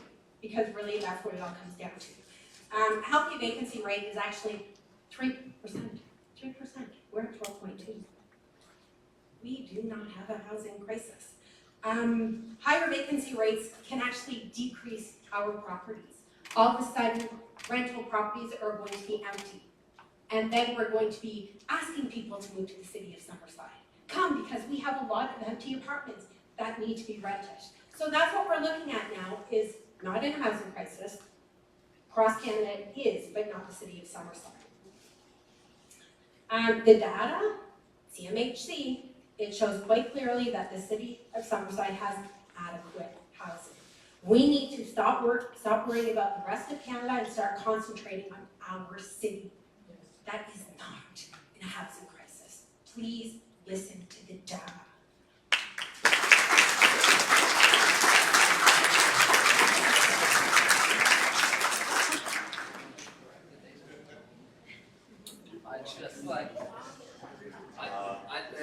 I just want to just to touch on the data point because so the 4.2% is of October 23. That is for a vacancy rate for apartments. So vacancy rate for the city, if you add apartments and all housing, it was 2.7%. So the CMIR, I think it is CMIR, CHIR, has all that data, so you can look at it. But you have to be able to differentiate apartments from apartments plus housing. So just to confirm, a lot of housing in the City of Summerside? we have a lot of housing getting built, which is great because we know we need housing and we have. Who do we need housing for? For all the people that are living here who can't afford housing and people that are going to come and continue to come. Anyway, I just wanted to speak to the data point that 4.2 is apartment vacancy, which is fine. I know, but as a whole, it would be 2.7. Just so we're clear on the actual data and understanding the differentiation between just looking at one component of data. That's all. My name is Ken Trenholm, and 2 Darby Drive, and I guess as you're seeing behind me, it's a little line of people who are running for council for Ward 5. I'm really concerned that having gone door to door, that yes, I totally respect that council is elected and you guys will make that decision and you have a deadline. The challenge is having gone door to door and met with so many people, probably a lot of them in this room, the concerns, I'm sure maybe they shared, or maybe they didn't. So, I know that can't be changed, but I wish it could, but it can't. Because I do think Ward 5 deserves a passionate, articulate, a voice that can really respond to the issues, and also that would be one vote. But that being said, I understand that there's deadlines. So, in terms to, I guess to highlight that some of the issues are the concern over the 10 stories or the 3.5. If you're looking at the requirements from CMHA, that's not one of the requirements to obtain the funding, is that correct? Which one can? The 10 stories, so if you're looking at the requirements on Yeah, the 10 stories are only a permitted use through the comprehensive development zone. That's right. Yeah. That's right. So now I know I'm talking with many residents in Ward 5. There's a major concern over a 10-story. There's major concerns over people's backyards. But in reviewing what the requirements are for CMHA, the requirement to obtain the 5.8 million does not stipulate that you need to create 10-story apartments to be accessible. Is that true? It is, right? Yeah, that's correct. Yeah. So yeah, so I'm just curious how that got to be. I know housing's a massive need, but I also know there's one from an engineer from visiting a house, and maybe this person's in the room, that they informed me that there was one 10-story building in PEI. It's the Grand Home and Hotel in Charlottetown. Have you ever looked up? Yeah. So it's concern from residents who purchased their property. And you know this, right? You've heard the concerns. But because I heard the concerns personally, I want to say that because the requirements to obtain the 5.8 million is not based on the size, it's not based on that. And if we really are looking for the missing middle, 100%, then we are in agreement that the missing middle is not going to be shaped or developed based on a 10-story building, apartment building, then how does that get put into the equation when clearly the majority of the city do not want a 10-story building? Maybe I'll try to answer that really quickly. Currently, right now, 10-story buildings are allowed in the downtown zone. So it's not a brand new feature to Summerside. The East-West Housing Connector comprehensive development zone, that's outside of the half agreement. While we're looking at official plan and zoning bylaw changes, we're kind of piggybacking on that whole process to get this zone created and approved in some shape or form, because the road is under construction now, and we will want landowners to have the ability to move forward and develop through those lands as soon as possible. So you're absolutely correct. East-West Housing Corridor, that whole zoning piece is outside the half, but it's also a major project that's going on in the city, and the 10 stories are only allowed where there's currently no existing residential under the rules. Yes. I guess I'm aware of that, but is there a possibility of having it a lower as opposed to could be a permitted use based on an application as opposed to having it as a right? Is that a possibility? So the current iteration of the comprehensive development zone is trying to reflect the desire of landowner and developers to reduce red tape, to have more as of right options and less red tape, less having to come to council for permission to do things. That's the general theme behind the flexibility that's allowed in the comprehensive development zone. Okay. I know I watched many planning meetings. I think the process is pretty streamlined. You asked me first, second, and third reading. You guys do a really well job. You're planning the details of that. It seems to happen pretty quick from my point of view, but I guess that's from my point of view. Yes.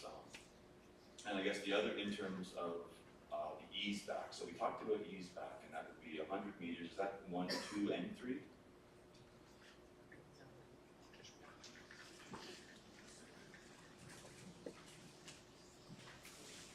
Kind of got a bit complicated because of the It- history of it the did, revisions. yes.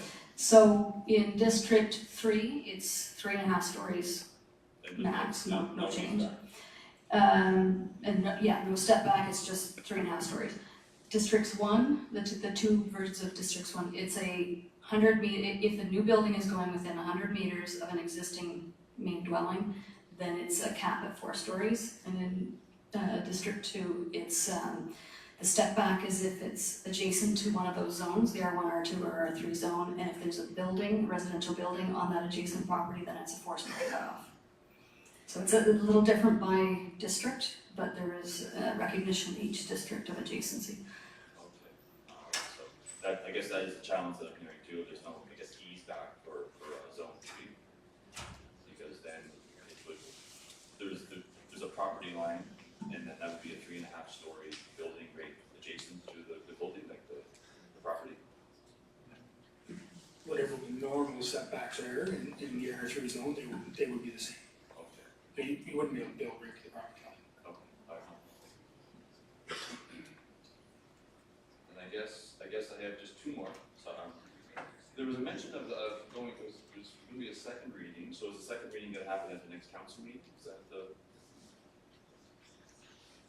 plan?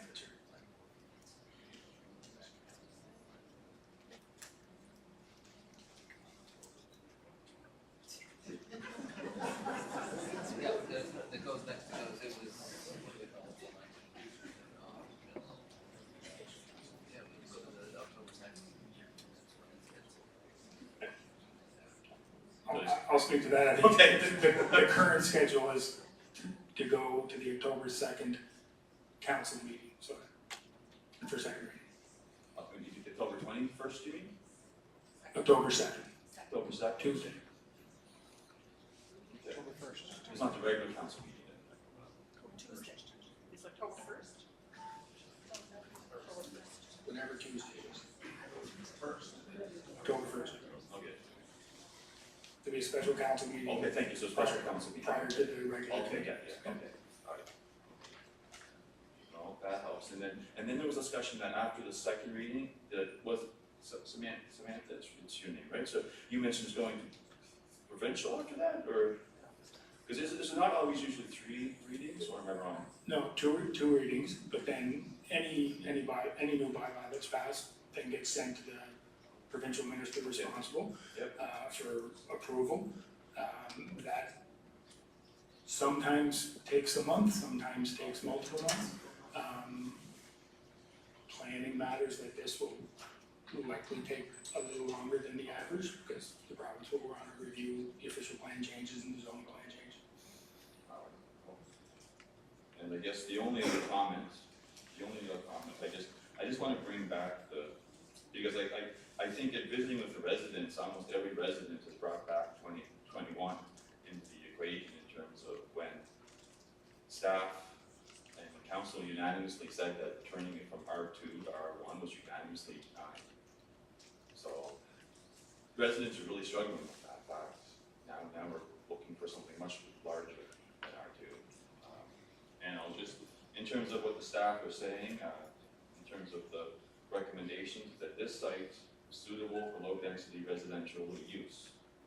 That was a staff recommendation for the suitability in 2021, was that the site is suitable for low-density residential use. And then the rezoning from R1 to R2 would be compatible with surrounding zoning, as both R1 and R2 zoning are low-density land uses. So both of these statements are clearly indicating that low density is what staff at that point were recommending. And it's not going to be low density, from my understanding, from the CDA. The significant difference now Yes. is the new east-west housing corridor. That's a new road being built for increased housing options. And I guess I just want to draw attention to the fact that that's where the concern's coming from.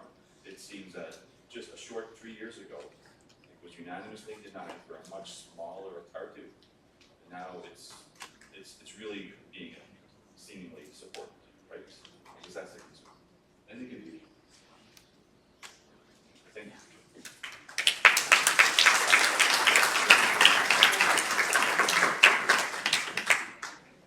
Good evening, Mayor and Council, citizens, staff. Basil Stewart. I've been asked by a number of people in Ward 5 to ask questions here. And just in regards to the zoning of that new area, is the zoning announced yet where the apartments will be? Maybe the lady just mentioned it, and where the duplexes will be and where the single-family dwellings will be in that area. So through that comprehensive development area? You have a new area to speak to. So what the comprehensive development area allows for is for the developer or the landowners to figure out what they want to build. So there's a lot of flexibility built in there. So we don't The know where maximum, sorry.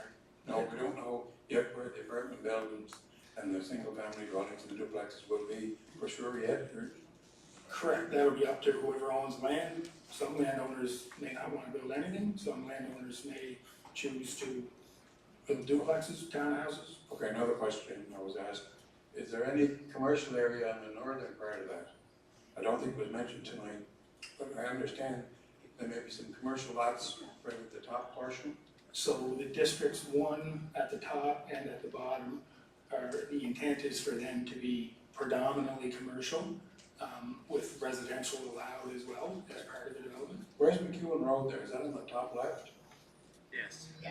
Just where District 2 on the very left, that meets up with McEwen Road. Okay, I was asked about that, if there's commercial area in that area. Will it be zoned commercially for commercial buildings? District 2 is mixed, predominantly residential. So at some point, everybody will know what goes where, what's going to be zoned for what. No, that would be up to whoever the landowner is to decide. So some landowners may very well choose to sit on the land. So it can't be. Some landowners may choose to build duplexes because they believe that's the fastest rate of return. So it can't be zoned prior to that, so that people will know what's going to be located wherever. The current draft is based on allowing for flexibility. Just a couple other points. And it was mentioned earlier about granny suites. Will that be for the new area? You mentioned all of the city, but can somebody build a home there in that new section and then decide to put a granny suite behind it? And then if granny passes, it turns into an apartment? We're not actually allowed to tie occupancy to family relationships, so a garden suite or any unit, you can't tie it to a relationship to the person who owns it or who's living there. So a garden suite, if you put it in, it could be a family member, it could be a friend, it could be just a rental to supplement your income so that you can afford your mortgage. Whatever the reason is for doing it, it is not tied to who's living in it. So a single family dwelling could put a garden suite behind it? Yes. So it's more of a duplex sort of thing, depending, I guess, if they're connected. So if it's connected, it would be in the home, and that would be considered a secondary suite. And I know it's a minor distinction, but they're both accessory dwelling units. They're both intended to be smaller than the main unit, so it really is that sort of secondary unit. These are questions that are being asked Yep. to me, so I'm just wondering. And also, the deadline, and I had a few dealings with the federal government over a couple of weeks or more, and they were always very flexible. And I would suggest or ask, maybe find out, if you could go back to the federal government to see if you get a little wiggle room there and to hold the vote after that ward as a council seat. So, I know they are suggesting a deadline, but I would hope that they would be flexible under the circumstances. So I'll leave that with you, and thank you very much.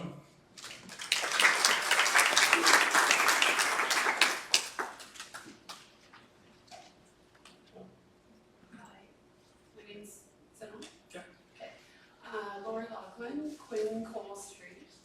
And I just want to talk a little bit about 4 units as right and the current R1 housing. I've gone to quite a few meetings and I've done a bit of reading on like the materials, and I've talked to quite a few people who live in different neighborhoods across the city. And I think what's sort of come to my attention is that, like, I know that you've recently taken out the use of the word apartment for what would be allowable, but I think it's not just, the opposition didn't really just hinge on the word apartment. I think a lot of the opposition that people who live in R1 areas now are just as opposed to having 4-unit row houses or 4-unit townhouses. But what I would like to sort of put on the table or propose is that current R1 areas like Fairview and Bluebell and Meadow Heights, and there's a lot of different areas of the city, that they be grandfathered and that you do allow them to get 2 4-units as of right, but they do it through the single-family dwelling with it up to an additional 3 suites. It could be a basement apartment, it could be a studio apartment above their garage, it could be a garden suite. But they're still contributing and adding to the density of housing, but in a way that's gonna allow the R1 areas to maintain their certain current, like their natural sort of state as they are in right now. Because I think there's a lot of fear that if you allow all the other different types of housing, the sort of nature of the neighborhood is going to be changed. And there's a lot of people that don't want that to change. But I think the compromise is allowing up to 3 additional suites on the property so that people can have a denser, 4 units can be there, but just in a different way for the existing areas. You still have R2, R3, R4 to do the townhouses, the duplexes, the apartment buildings, whatever. Just that, I think, is the compromise. I just wanted to put that out there.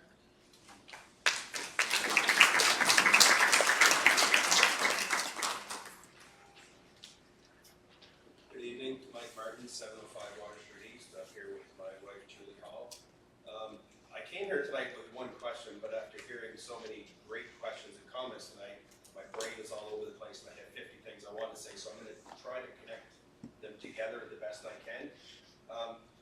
Earlier tonight, there was a slide that came up with the reasons of why we're doing this housing. There's a phrase that's on there that I find incredibly inconsistent with what's going on, and it's I just took a picture of it. It's the slide that has economy on the right-hand side. Can we go to that for just 1 second? Words matter when we're talking about creating a development that's going to last generations in the city. So the reason that we're making these changes under economy, one of them is protection of agricultural and resource lands. Can somebody tell me where the road is being built? I'm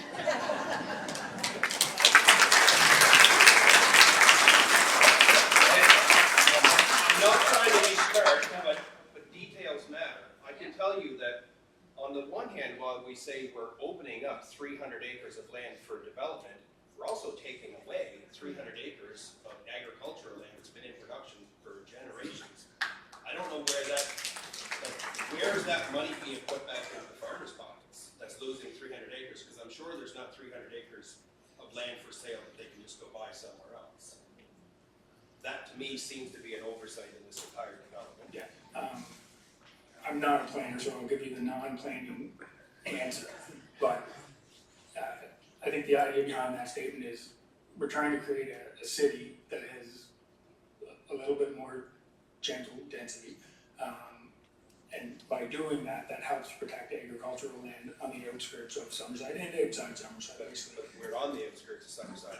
And first, let me back up. I want to thank all of council for being here, and I want to thank all the supporting people for being here, because I truly believe in the democratic process, and it can be tough, and you guys can have to answer tough questions. And tonight's one of those nights, so I truly do wanna thank everybody for putting this venue on.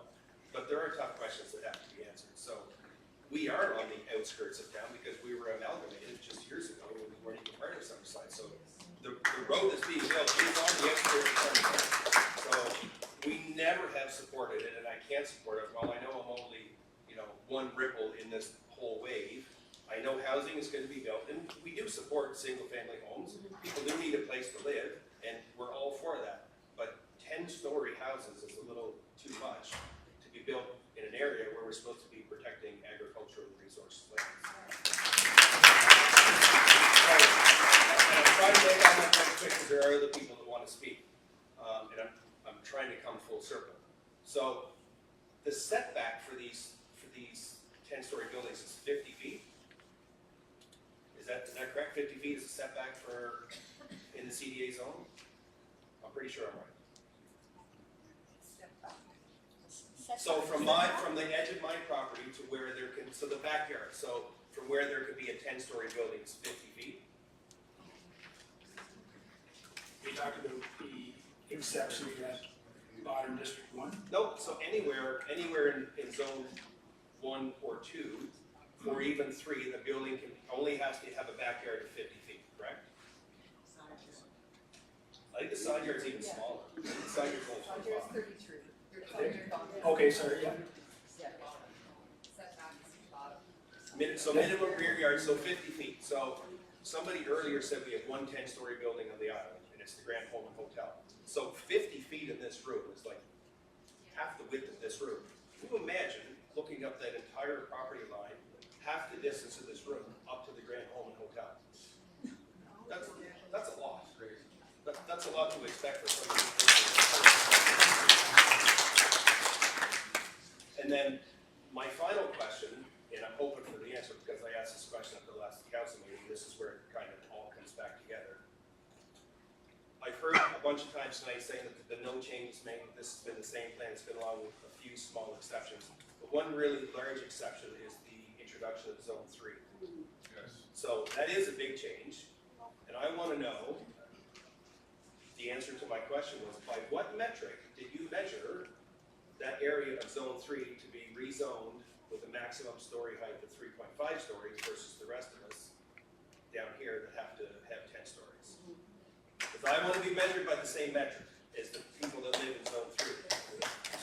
So I'll try to answer that. I think that the introduction of that District 3 was a result of communication and feedback that residents in that area gave to council and staff. So we went back and we're trying to figure out a compromise or something that would still meet their global requirements of increasing more density in this new road that's being built.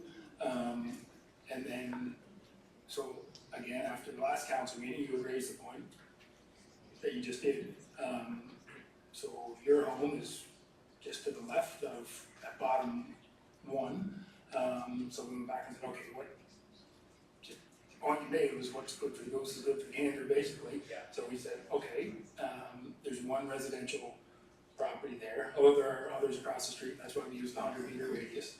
And we came with I'll say again, a compromise of that to be a maximum of 4 stories there. So that's half a story. But it's still 4 stories within a commercial area, so I don't know if we're, it's kind of apples and oranges there, but when you broke it up between District 1 and 2, I don't know that it was entirely fair to break that property up into different districts and give a different exemption for zones 1 and 2 and then 1 again, because while we do have residential property at the bottom, it's all one property. We had intentions of building for our children in the upper part. Why was it separated to be different so that only the very smallest portion on the bottom would be affected by the 3-story? It should be the entire property. It's one PID. So with the District 3 at the top, the idea was creating an exception that for any building that butts up against an existing residential property. So that's something that's currently there. If somebody has a house built there right now, then in District 2, then that's where we came up with the exception. In the bottom District 1, you're right, we used our 100-meter radius for any existing residential lots. I just wanna take this opportunity to say that I think that it was unfair to divide our property up and say that, 85% of the property is okay to have 10-story buildings, just because we live on the bottom of it. What if our house was in the middle of the property? Right? I just wanna be measured by the same metric as when you made the exclusion to create a very special zone for the people that spoke up and said they didn't wanna have them there. We're speaking up and saying we don't wanna have them down there.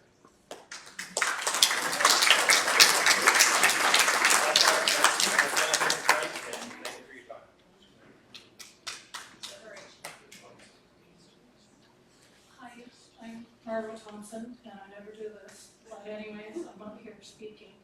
And I'm very concerned about this. I live in Heron Avenue in Lavergy, and we have a lovely neighborhood.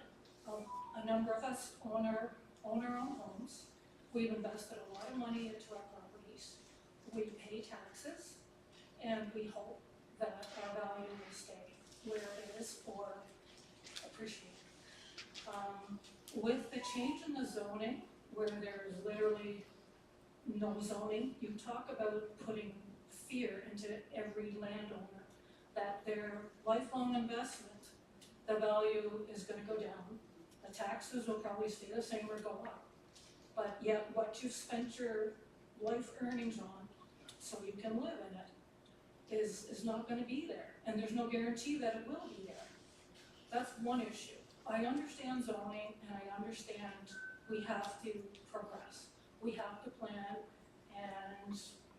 for more people to have housing in Summerside.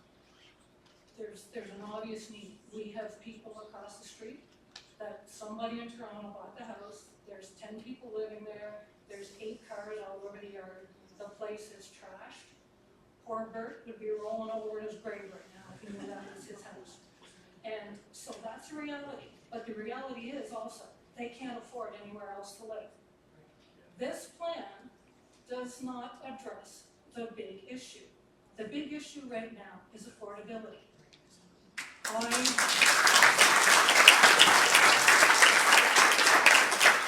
with my building business partner. We develop homes. We don't do a lot, we do a few. And it is a very tough thing to build anything of any, I'm not talking big, they're small units for less than $300, $400,000. I mean, you can't do it. It's literally impossible. And it's not that you're trying to make any money. I mean, our goal was to put affordable housing out there. It's not possible at this market right now. So I don't know how this plan, with all the changes, is going to deal with the issues at hand. We have a beautiful city. Why are we taking what we have and putting everybody on edge that owns property to the point where, like, you'd sell and leave? Why do you want to risk your property value, your life earnings, into something that there's no guarantee? And we still have the problem. We still have the problem of affordability. So, I mean, yes, we have to plan for the future, 100%. And yes, we need to deal with traffic, because traffic is becoming an issue, and that's because there's more people. But we have to think it through. And $5.8 million right now is not a reason to throw what we have away.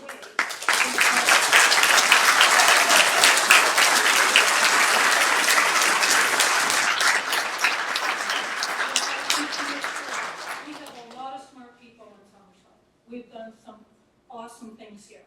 It's a beautiful place to live. But I'm very nervous about this. These are Toronto ideas. Our son lives in Toronto. They just now, in his little matchbox of a place where he lives, did the laneway houses. I mean, this is downtown Toronto. Lots are 14 feet wide, right? I mean, that's not Summerside. When we get to that issue, then maybe this is something we should look at. But we're not there. We need big picture, and we need to think it through before we throw out what we have that's very good. Thank you.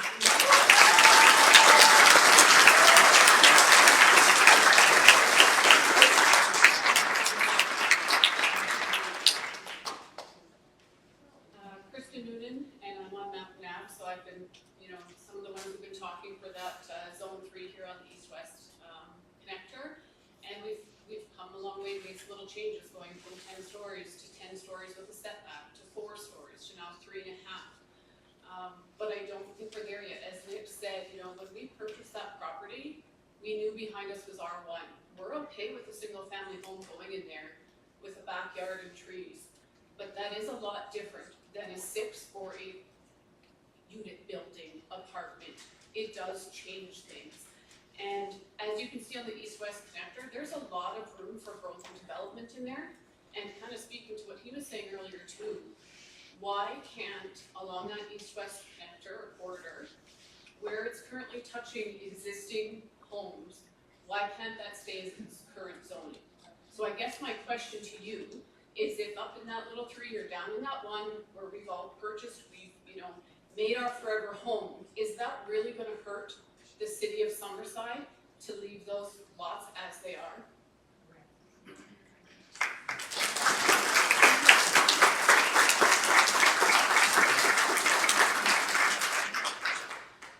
Hi, Terry Lloyd Land, I live in Gavin Estates.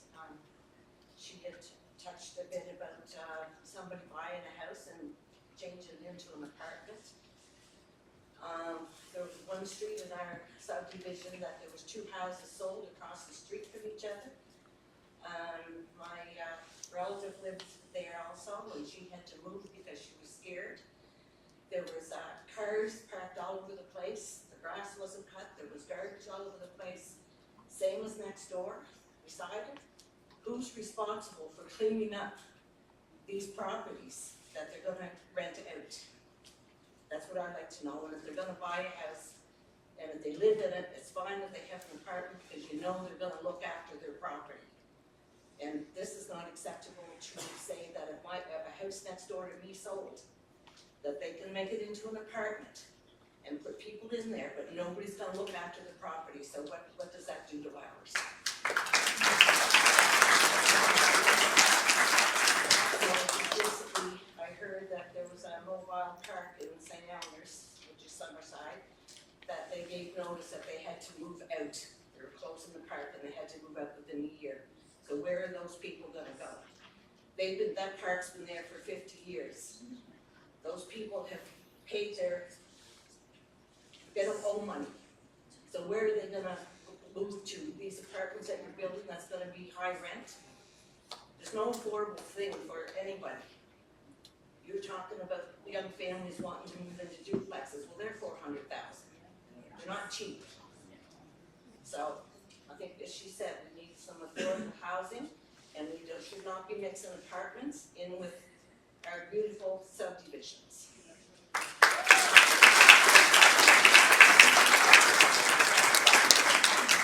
also, with these high apartment buildings, is our fire department able to contain fires? Are they able to reach those floors?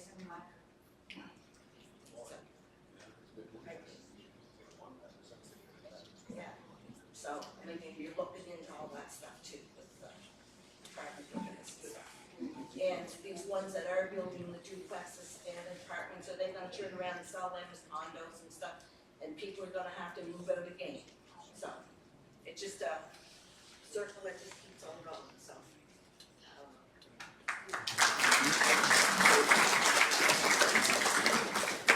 So this will be the last question if. Can I sneak it in? Absolutely. I have a young son, 31, who would love to move into a place that he could afford. I don't know the answers to how to get him there. He's got a great job, he just can't afford it. So I understand the need for places that are, like you say, the middle ground. And some of us that are starting to do this, white hair stuff, are going to have to move into something that is not an individual home when we can't do it. And I don't know if I want to move into an apartment. You know, I'm in Bluebell, okay? Straight up, I'm in Bluebell and I worry about number 2 and number 3, because number 2, I wrote a letter saying that, I should say my name's Anna McDonald, Bluebell, sorry. And you're going from a full amenities street into a connector street that's called Collin Avenue, that has no sidewalks, has nothing. And the traffic that's going to increase in there, everybody's standing on the street because there's no sidewalks, there's no bike paths, there's nothing. So we're going from a very large situation into a very tight situation. And as much as I'm concerned about our own home situation, I am still concerned about that middle ground situation. And I don't know, I hope, but I can't see it unless we are overbuilding so that the prices come down, that's gonna fix this middle ground. Are we going to have people who are willing to build middle ground buildings for people rather than just more apartments, more of the high stuff that's going to still cost $1,200 to $1,500 to $2,000 a piece to get into? And it's no better than what we have already. I want to have a thought put into the process that we actually are doing that consciously as opposed to just adding more real estate for, I'm not sure who. You know, it's just more apartments, which my son can't get out of, as it is, you know? So it's an important thing. The other question I had, is number 2 meant to be, like it says industrial, it can be up to R4, R10, because that's right at the end of our street. Like, how does that affect? Does anybody know? So number 2 below says yep. District 2 can be, it's an offset, but it can be up to 10, 4 stories? I'm confused. If it's, It can be 10 stories right at the end of Collin Avenue, which is a non, and if somebody's gonna build and butt up against an existing residential property, then there's a limit of 4 stories, right? 4, Yeah. but okay, but that road goes on both sides, it's 3, and then above where Collin Avenue is and below. So you've got 2 says 1 road, but it's on one side could have 10-story apartments, and the other side could have 4, and you're going into a little non-amenity street, or butting up against, I guess, the bottom end. Do you see what I'm saying? Yeah, I think I do. So this proposal, Yeah. within that District 2, if it's not abutting up against an existing residential, yeah, 10 stories would be permitted. Right up at the end of a non-amenity street. Correct. Does everybody see a problem with that? Just curious, I just think, yeah, I just want to put that thought.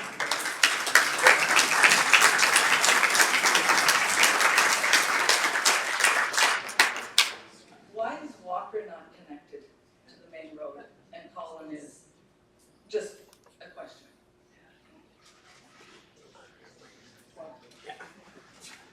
I'm gonna let Aaron take that. Aaron's our Director of Technical Services, and he can likely speak to the street plan a little better.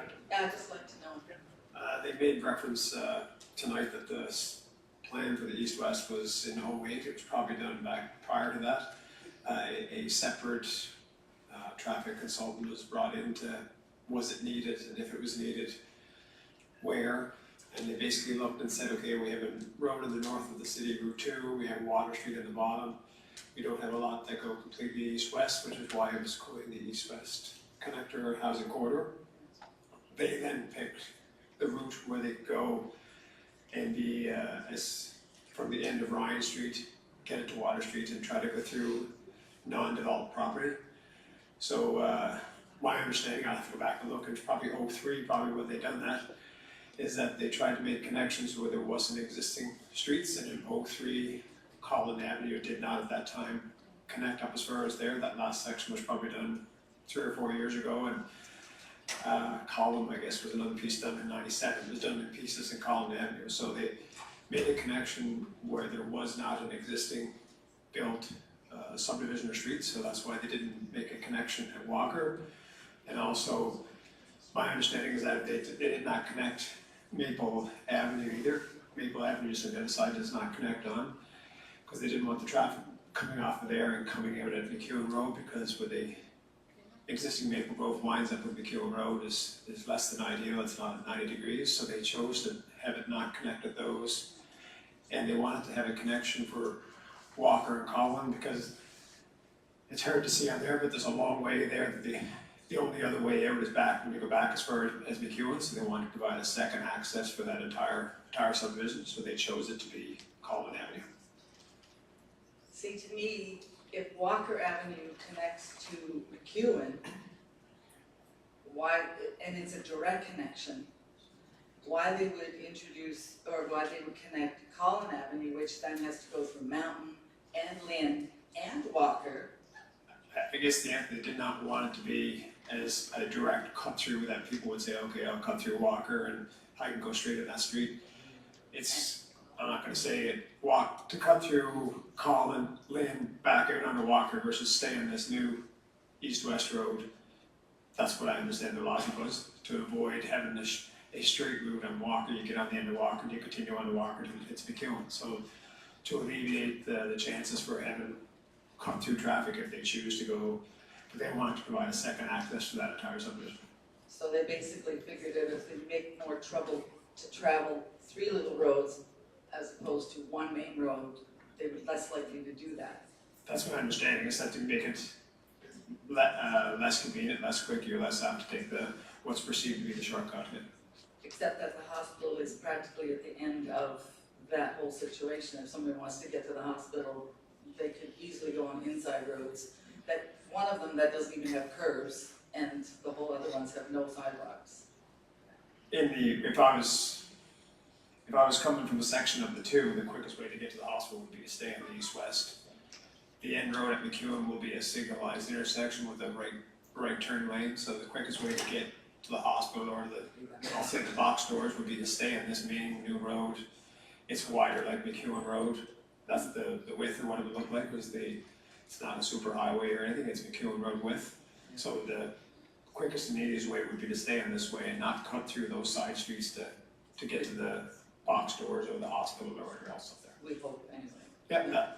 Yeah, my biggest concern is that all of our residents, if they want to walk their children or their dogs or themselves or anything for that matter, have to do it on the road.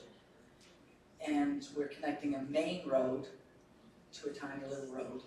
And if you park 2 cars beside each other, only 1 car can go through, if they're lucky. Like if they go exactly beside each other, you can't almost get through. Yeah. And so that concerns me that we're connecting this great big road to some small roads that just are not really suited for that. And I guess predominantly what they're telling us is that the connection for that was to provide that entire subdivision a second road, not for the entirety of to go in. It's basically to allow. So it's I guess we said we never thought we were gonna have major incidents of trees down and everything else. If it was all the way back from Colin, if anything happened at that intersection, nobody else is getting out of that subdivision, as you say, to go to the hospital, whether it be a heart attack, pregnancy, or work. You're not getting out of that way, and if anything happens there, a car accident, fire, or anything, trees down, that we've had, I hate to say, numerous times in the last 5 years because of major, so they're providing a second exit out of that subdivision. Right, so it's basically looking at it as an exit, not as an entrance. Correct, yeah. I hope it's And providing 1 connection versus 2, yeah. Yeah, okay, thank you very much. I just want to say we are running short on time and everyone's been extremely respectful and polite, so if not a question, yeah, This is absolutely. gonna be fast. I'm just wondering when something this massive that's gonna have a big impact on the city of Summerside and all the residents, why there wasn't any consideration given to the residents on this? There's so many people that don't even know anything about this process, about what's being discussed or what's being planned, and a handful of people are going to vote on this and basically change Summerside as we know it now. It's not right, it's not fair. We've talked to different people that have no idea this process is going on. And I'm sure there's probably a lot of people here tonight this is the first I heard about it. So it's not right that changes this drastic, that can have a negative effect on our city that we love. You know, it's not right. There should have been some forethought into getting the opinions of everybody in the city.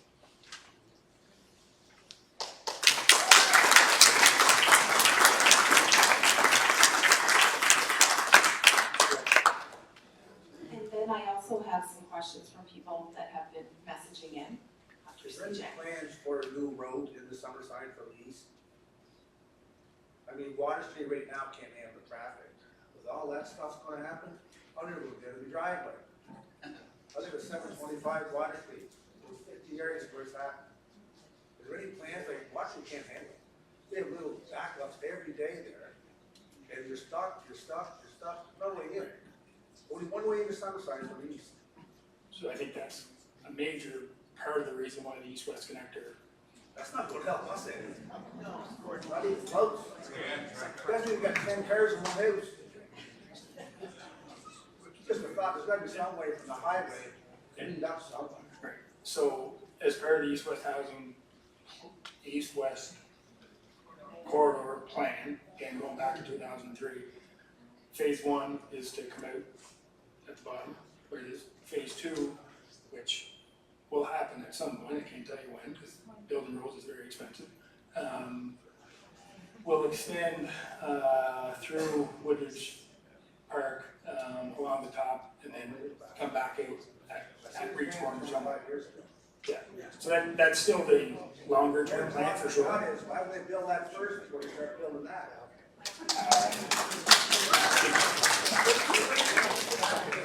They were paving, they were doing this, they were doing, how you could build it? I don't want, I can't speak for council, but the second phase of that will likely be 3 to 4 times as much money as the current phase that's being built, so.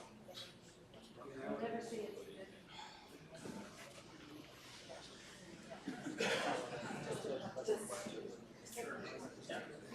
And I understand that we're in a time crunch, but we've got everybody here and people want to talk, and this is when people can find out. So in my mind, I'm fine to stay until we. So there's people messaging as they're watching Facebook Live. Question, what studies did you mention were done by the city? I'm not sure if it was Sam or Gordon or Janice, they weren't sure, but they just sort of caught that some of the studies that were done that led to this being a need.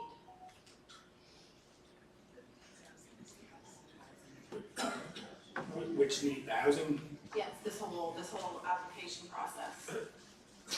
so I guess we go back to the original housing study that was done in 2021, correct? Yeah. In 2021, what was done?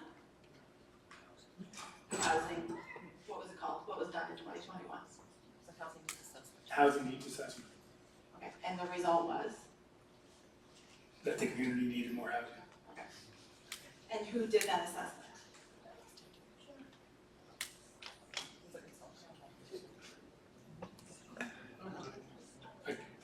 I can't. I don't know, so I'm just asking, like, I tell people if they message it and I do, so I don't know either. That would have been a report that went to council for review. So we'll leave that question. What can our fire services cover? How many stories will the ladder reach? 85 feet. So how many stories is that about? 4 stories? So 4 and 5, 4 and bent. Okay, so we're proposing 10. Another one is deeds and covenants. I've had people bring this up, and somebody else just messaged in, don't forget to ask what deeds and covenants for us.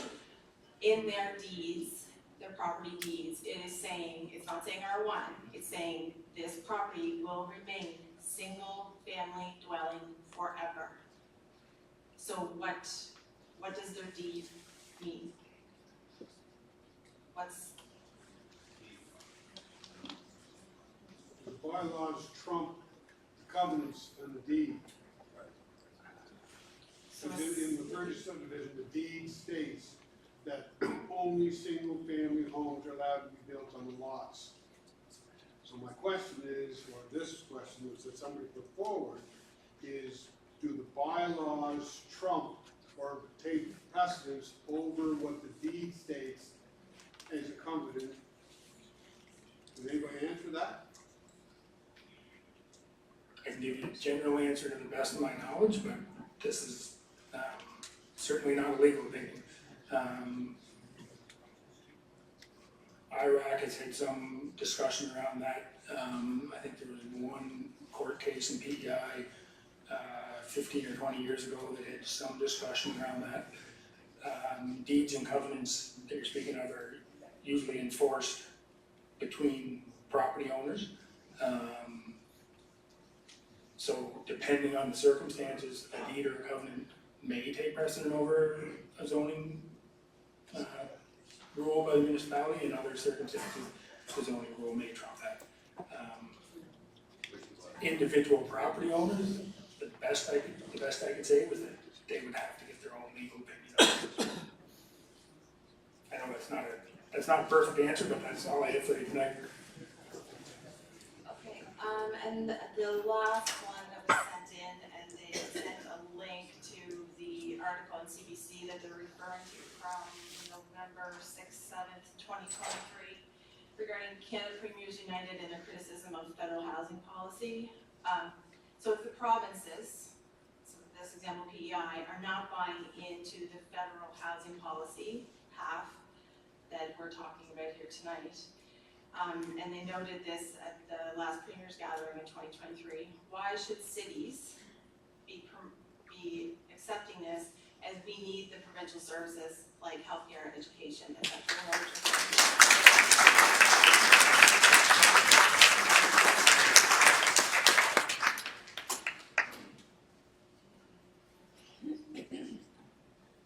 So thank you for those questions that came in online. I just want to, Candace, Sorry, I guess they want an answer to that. that's an answer that council's going to have to decide on when council makes a final decision. That's not for me to answer that question.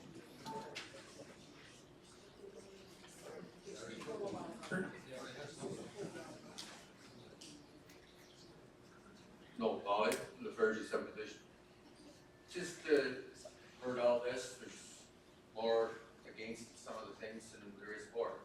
But is this a done deal, except for the second reading and the councilors making the decision, and then it moves on to Charlottetown, to the government? Process? I'll give you the process answer to that question. Is certainly not a done deal. Council still has to vote.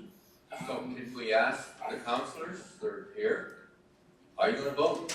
Are you gonna vote for this as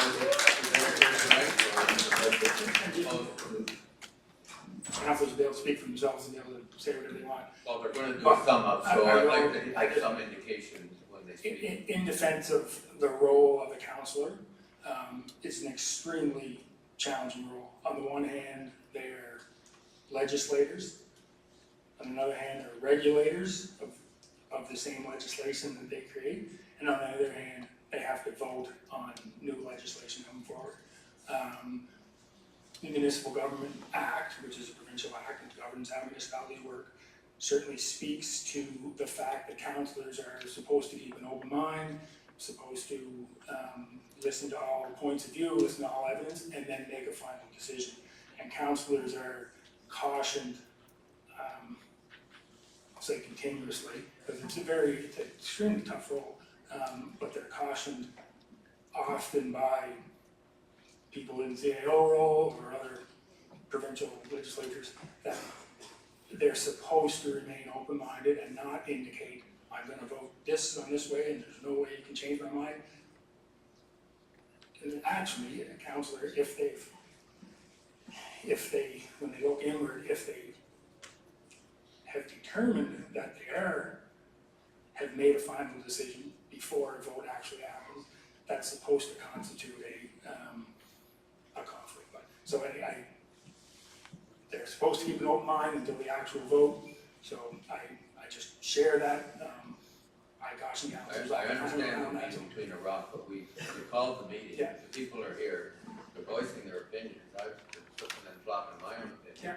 So I understand where they're at, it's not an easy position to be in, but we were gonna hear from them to sum up something at the end of the meeting, and that's one thing that I would like to. They're out, everyone's gonna have a chance to make comment here in a second, I just wanna preface that by councilors speak on their opinion when they make their final votes. Bill Thompson, 129 Aaron, my wife spoke earlier, and I said I wasn't gonna ask a question tonight, but I do have a question, so.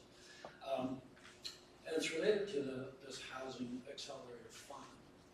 And I guess the reason for my question is this seems like, there's no question we need more housing in Summerside, but this seems like such an overblown solution to it. That I'm wondering, is there only one criteria for this Housing Accelerator Fund? Or, I mean, is this the same criteria that Toronto is trying to comply with? Or do they break it down by the size of the municipality, that sort of thing? There are some different criteria based on size of municipality. Generally speaking, across the country, eliminating exclusionary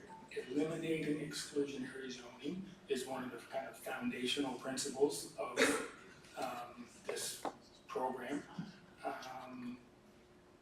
In other provinces, not in all of the provinces, but in some of the provinces, the municipal governments have already mandated these changes.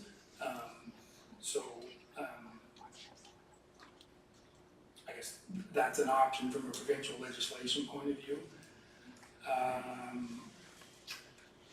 Again, we've been told, and we're starting to see, and please don't take me loudly for one way or the other, where staff give input to mayor and council and they make really tough decisions.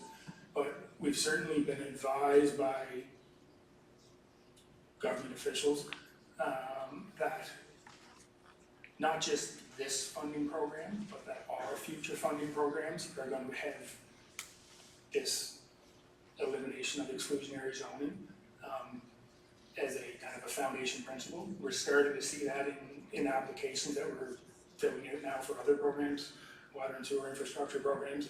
There's a box. Have you got rid of exclusionary zoning? So there's certainly that. It's not a done deal, obviously, but that is there.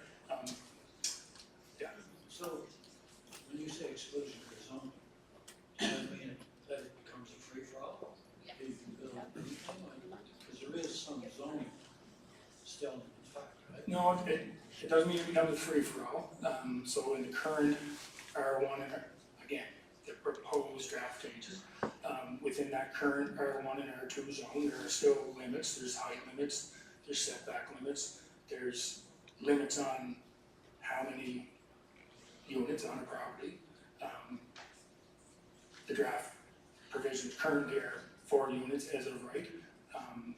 We know that the way many lots are designed in St. Albans and in Wilmot and in various parts of the city, there's just not enough room to put 4 units there currently, so whether or not the changes being contemplated are the maximum allowed rate, whether or not along the east-west connector there's 20 10-story buildings, that will certainly depend on what the builder wants to do, whether it's financially feasible, what the need is in the community, right? But it's possible. But it's similar to the way currently it's possible to build 10 stories in that manner. Thanks.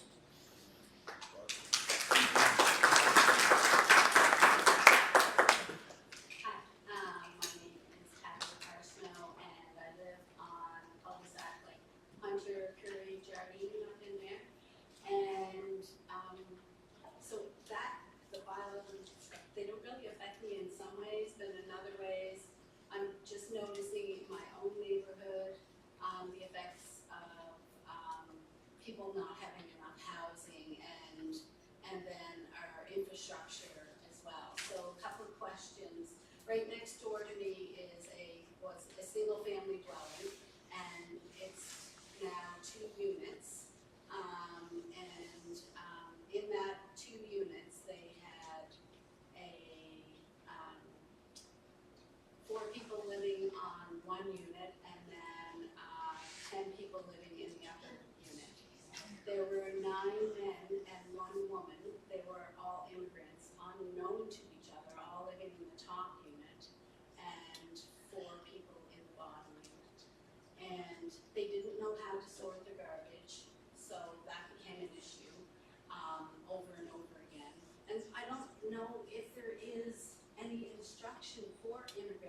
stuff and saying, hey, this is the way it's done.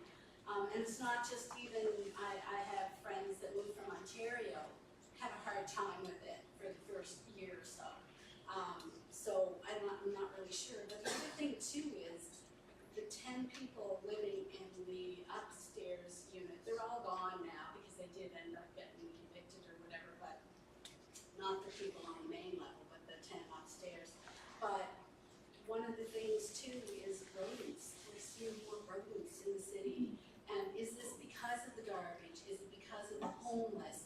And who is going to help in the infrastructure of garbage? Like, who's going to remove all the garbage? Like, right now, with that unit that was next door, they had to get inside people, inside of our garbage people to clean up the mess, and then charge it to the landlord. But the other thing too is that the 10 people on the main level were each paying $500 each individually, because that was the only place they could come to live. So is there anything to protect immigrants in that way from not being taken advantage of? Is there no stipulation of, you know, you're charging $2,000 rent that's divided between them, but that would seem like that one little split entry was getting $7,000 a month for a split entry.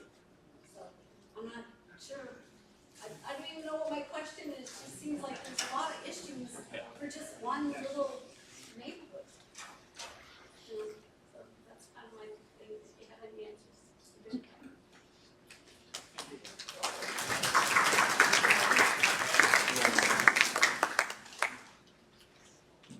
Hi everybody, Scott Drummond. I actually live up in Walker, right near Zone 3 of the CDA. I'm hearing a lot of the points tonight. Very good job by the residents. I really appreciate all the questions and really tough comments. So much so that I didn't feel a need I had to speak until now, because I had a few ideas that I don't think were discussed. If you look at the end of my property, which is at the end of Walker, if you look out back now where all the new road is going in, the east-west connector, I'm sure all of our neighbors here got the Richter scale out today. Because things were shaking really bad. But anyway, that's the development of the road, so that doesn't really have anything to do with this. But if you do look up, our land is here. The potato fields are here that we can see now. It's actually, I'm worried that if you get these big, tall buildings right there, what's that going to do to the drainage? It's already a bit of an issue now because we're a bit lower than the other streets around us. So that to me is going to be a problem. Once you start developing that, it's going to put pressure on the ground, the water tables are going to rise, it's just going to be a bit of an issue. It already is now. So that's one concern. Red tape, I think it's a good thing to have red tape. I know you guys want to lift it for the CDA zone and make it easy for developers to come in. But red tape's there for a reason. We have to apply to put weed control on our lawn right now with the city. So why do we have to have that red tape when builders could just seem to do what they want in that area? So I'm a little concerned with that. I understand we're trying to promote building, but the fact that we're just having these general rules and guidelines leaves a little bit too leniency to the developer to do what they want. And I think you should have red tape. You guys should have opinions on everything that's going in. So I think that should, I'm against that idea, personally. We've had a lot of electric outages lately, so is that a sign that it's degrading, or are we doing some improvements? And can it handle this improvement, this add-on? I don't know. I'll speak quickly too. Yeah. We have had many more planned power outages in the last number of years, and that is a direct reinvestment into the electric utility grid to make it. It's not things breaking, it's things. That's a direct reinvestment into the infrastructure to make it more robust, so that when we have incidents like Fiona, that we just have a more robust infrastructure system that's able to withstand things. And also the ward not having a councillor, I know there's going to be 7 votes on the table here next week. Mayor Dan does not have I think a vote until it's a tie, and we're not gonna have a tie, right? If there's 7. Not that that matters, but still, I know Mayor Dan and I stood here in 2021 together as a partner. We were on the front page, we had to stand 8 feet apart because we didn't have masks, I remember that. Speaking about, you remember that? I don't remember that part. Hard to forget those days, but there's a lot of, I think a lot of good voices, a lot of good comments in our community. Even the councillor candidates going around, very good, well-spoken people. I think we got a really good nucleus of people to choose from, which is great. I think their vote is going to be very important, and it's only 6 days away. 6 days. Like, I just don't understand why. Well, I mean, I get it. There's a ramp up period of when people get on. But still, like Basil said, let's just ask for that extension just to have that 8 votes that we really need. I think that 1 vote can make a difference. And it sounds like we have a lot of support from them. Maybe it's a campaign thing to get our votes, but I think, you know, they've listened to us well, so.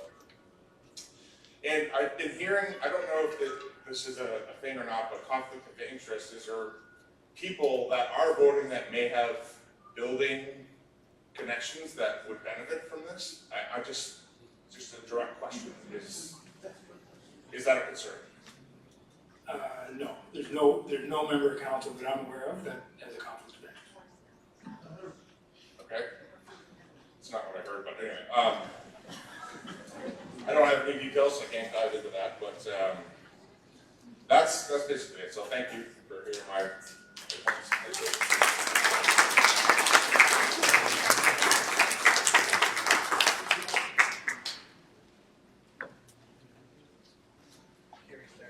Yeah.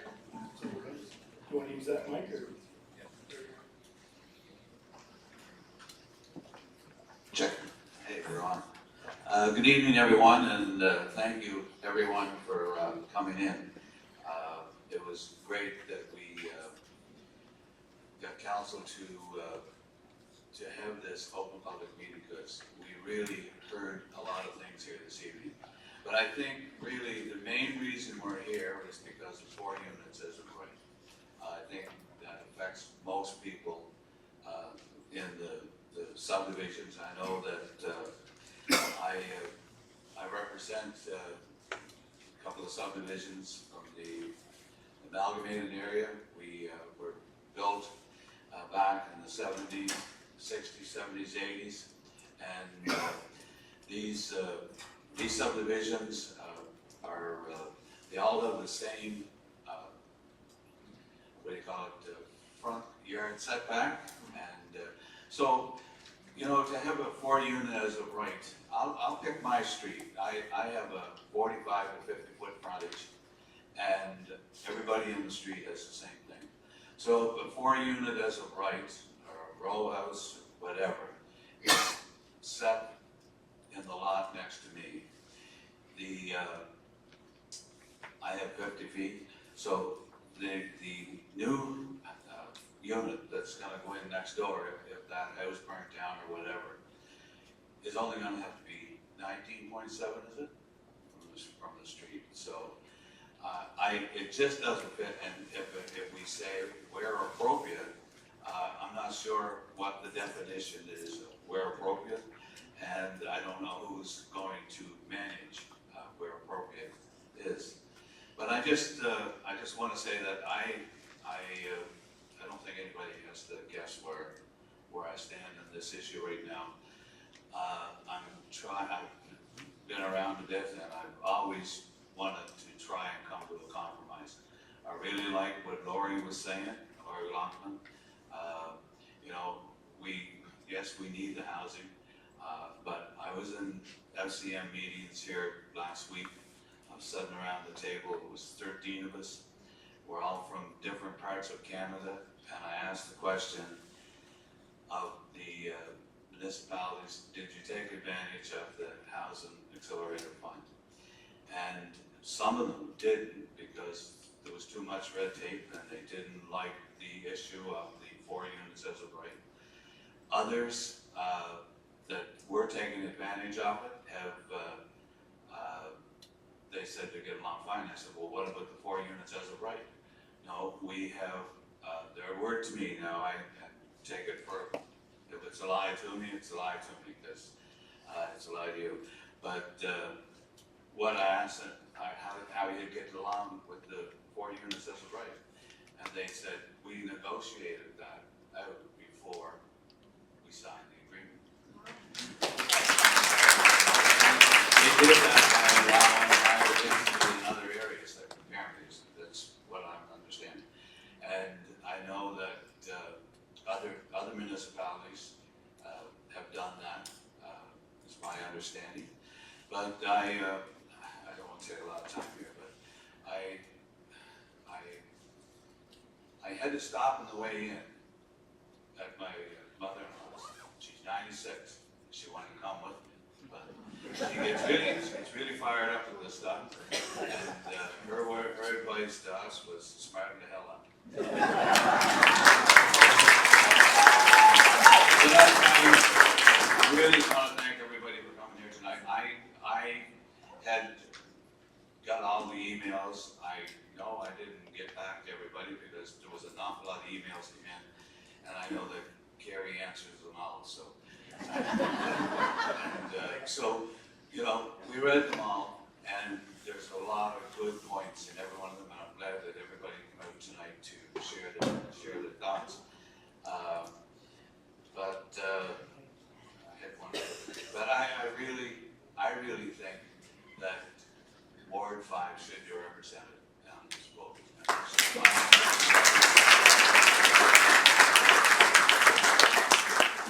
Thank you, everybody. I feel the same way as Bruce on many of the issues, and there was a lot of emails. There was a lot of messages, and I tried my best to reply to everyone, because if you're taking the time to reach out to us, then it's important, and that's why we're here. If I didn't, send me another one, because I'm really messed up, there was a lot. And I did forward everyone on to everybody else. So, I do agree that there should be another counselor in this. It's too important. It's too important. For some of us, it's going to be the biggest vote that is ever going to concern our property and our investment in Summerside. So I agree with that. And I guess we had a 9-hour drive to talk about this as a family the other day, and my husband said to me, he said, why would you want something that causes so much division in a city that is never divided and who can have each other's back? I think for a lot of us, that's why we're here. That's why we choose to invest and live and work and love Summerside. And he also went back to, this is just, it looks like another amalgamation issue. Same as ditches, same as everything else. And we've had tremendous support from the wards not on the outskirts of Summerside, but myself and Bruce, our wards are definitely feeling it, and I think it's just another thing in addition to what we have already been through. And I wasn't here during amalgamation, but trust me, I hear it, and I understand it, and I appreciate it, and I feel for you that a promise was made, and it was not kept. And that's not how I roll, so keep emailing, you have my support, and thank you so much for showing up tonight. It's huge.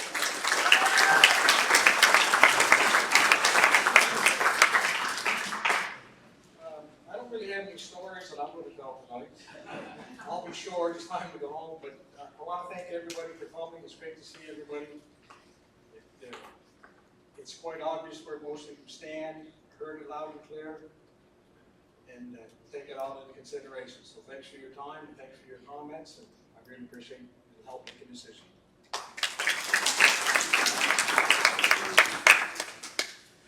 People are probably going to get tired of hearing thank you for coming, but thank you for coming. There's only a couple more that will say that. Before this meeting, I've been very vocal that I live in a a ward and I live in a neighborhood that is very mixed, it's very eclectic. I have every single thing that you could possibly imagine that happens in the city right around my house. I don't ever have any issues there. I also did choose to live there, and I'm well aware of that. But coming in here tonight and hearing from so many people, I will say, like, to the gentleman here who asked how we're going to vote, I couldn't even begin to tell you right now, because I was very confident before this of where I fell. And I can't give you an answer because I honestly do not know. There's a lot to take into consideration after tonight. I'm very happy that we were able to do this meeting. I think that it's always important when people feel like their voices need to be heard to let them be heard. So I just would like to thank everyone for coming, and I can't answer your question, but I'll have an answer when it's time to vote.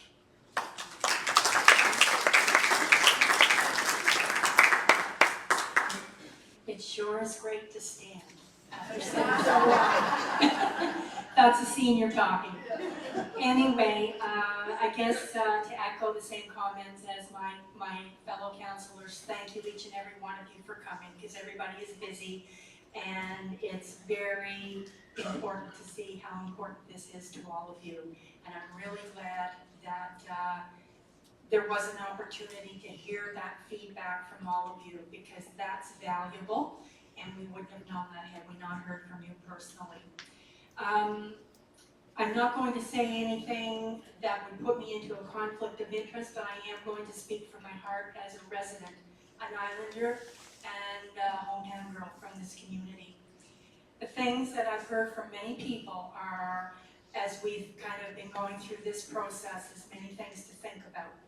Heritage, tourism, remember we're a seaside city, that we're quaint.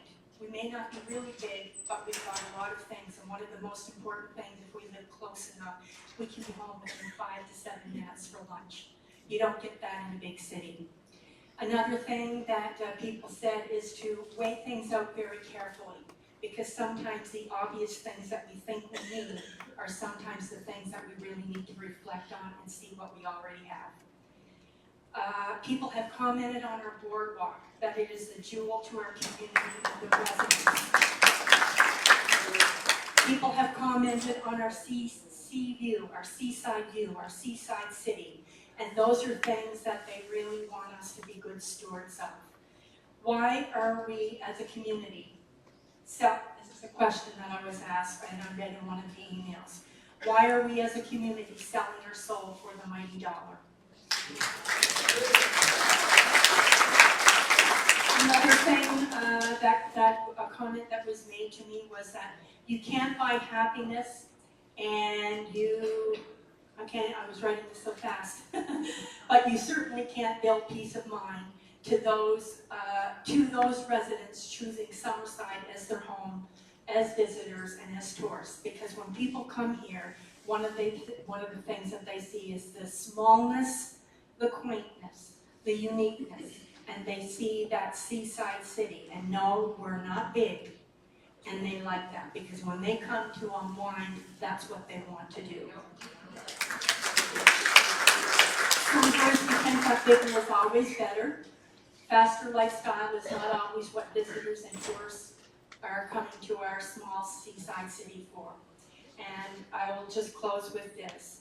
What do we want our garden province, our agricultural province of Prince Edward Island, Abaguet, Garden of the Gulf, Cradle in the Waves, to become bigger and busier, or do we show important stewardship for the city, by the sea, that many residents, visitors, and tourists feel we are so blessed to live in and take care of, with careful thought, planning, and development.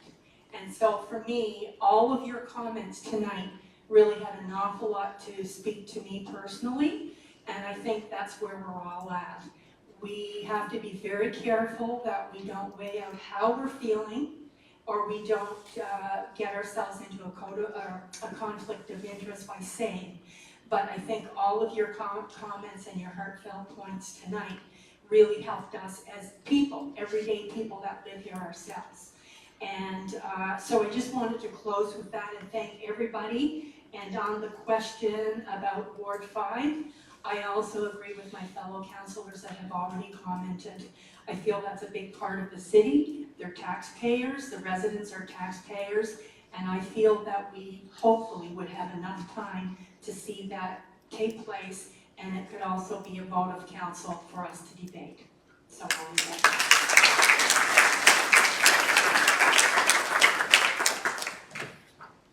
My comments might not be as prolific, but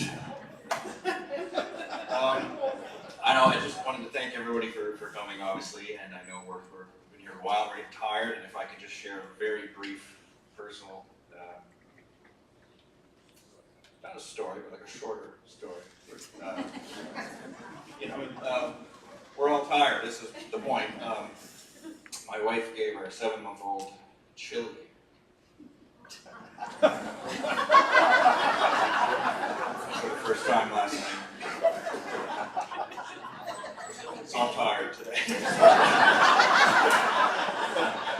Not a little lie. Beans. Anyway, just to touch on the question that the gentleman had about what our current opinions are and how we're going to vote. I actually found myself for one decision that we made a couple of years ago was on a men's shelter, and I sort of put my opinion right out there before I should have, and I ended up declaring a conflict. And the reason for that, or one of the reasons for that, is when we find ourselves in conflict, we also open up the decision afterwards for appeal. So I believe, like any other planning issue that we find ourselves with, there is a period, 21 days or so, where after we vote, whether it's for or against, there is that period available for anyone or to make an appeal. And having conflicts means that the chances of success, whether it's for or against, makes that more, I guess, successful if they were to go in and challenge that. So that's one of the reasons why we try not to sort of put our opinions out there, even when we're alone with friends or family. We know how the city we live in and what goes on in the coffee shop. So it's really tough to keep that opinion to ourselves, but we really have to sometimes because of that appeal process. I know there are a lot of people here, if not all of you, who probably came out this evening, with thoughts of being against what's being presented, and that's great because a lot of the time the folks that come out to our meetings to make personal pleas or comments, it's usually the ones that are against, and we seldom hear publicly, at least, the ones that are for or don't even care. But just as a comment, I wish we would hear more from those folks, because I know there are some out there that are totally behind this. There are some that don't care either way, and there are more that are against it, just like you folks, and they didn't come tonight. But I would be curious to know, if there's anyone in this room or anyone online, if the presentation,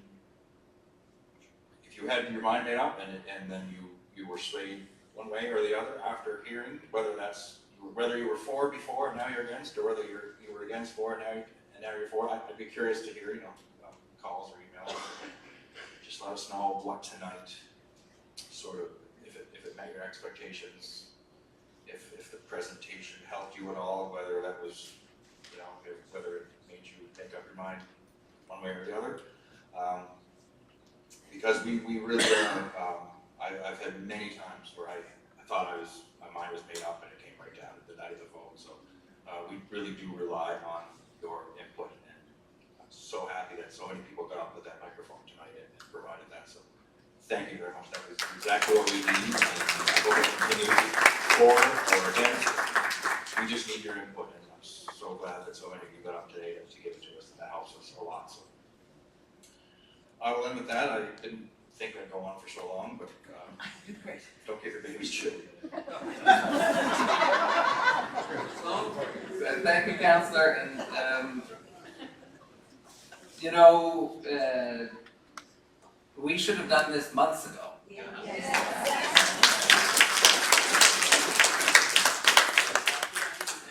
things, these are not easy roles, these are not easy decisions. You need councillors and a mayor who are engaged, who understand the issues, who put the time and the effort into understanding what it is we're talking about, as much as we need to be out there and listening and conversing and speaking with our residents. Because ultimately, to get the best solutions for our community, which is what we all want, requires us to work with our community, requires us to do our best to be as best prepared as we can, but also to make sure we put ourselves out there and say, look, we're not gonna get every step right. And politicians hate to say that. My gosh, it drives me crazy. It can drive you crazy, but we need to be open, we need to be honest, we need to say, look, sometimes we have to take small steps back in order to take bigger steps forward. And we need to be engaged together as a community on creating solutions. And these are tough things that we're facing, and there are other really big tough things that we're gonna face as a community. This isn't it. When I look down the road into the future, there are bigger issues coming that we're gonna have to tackle together that are going to be tough.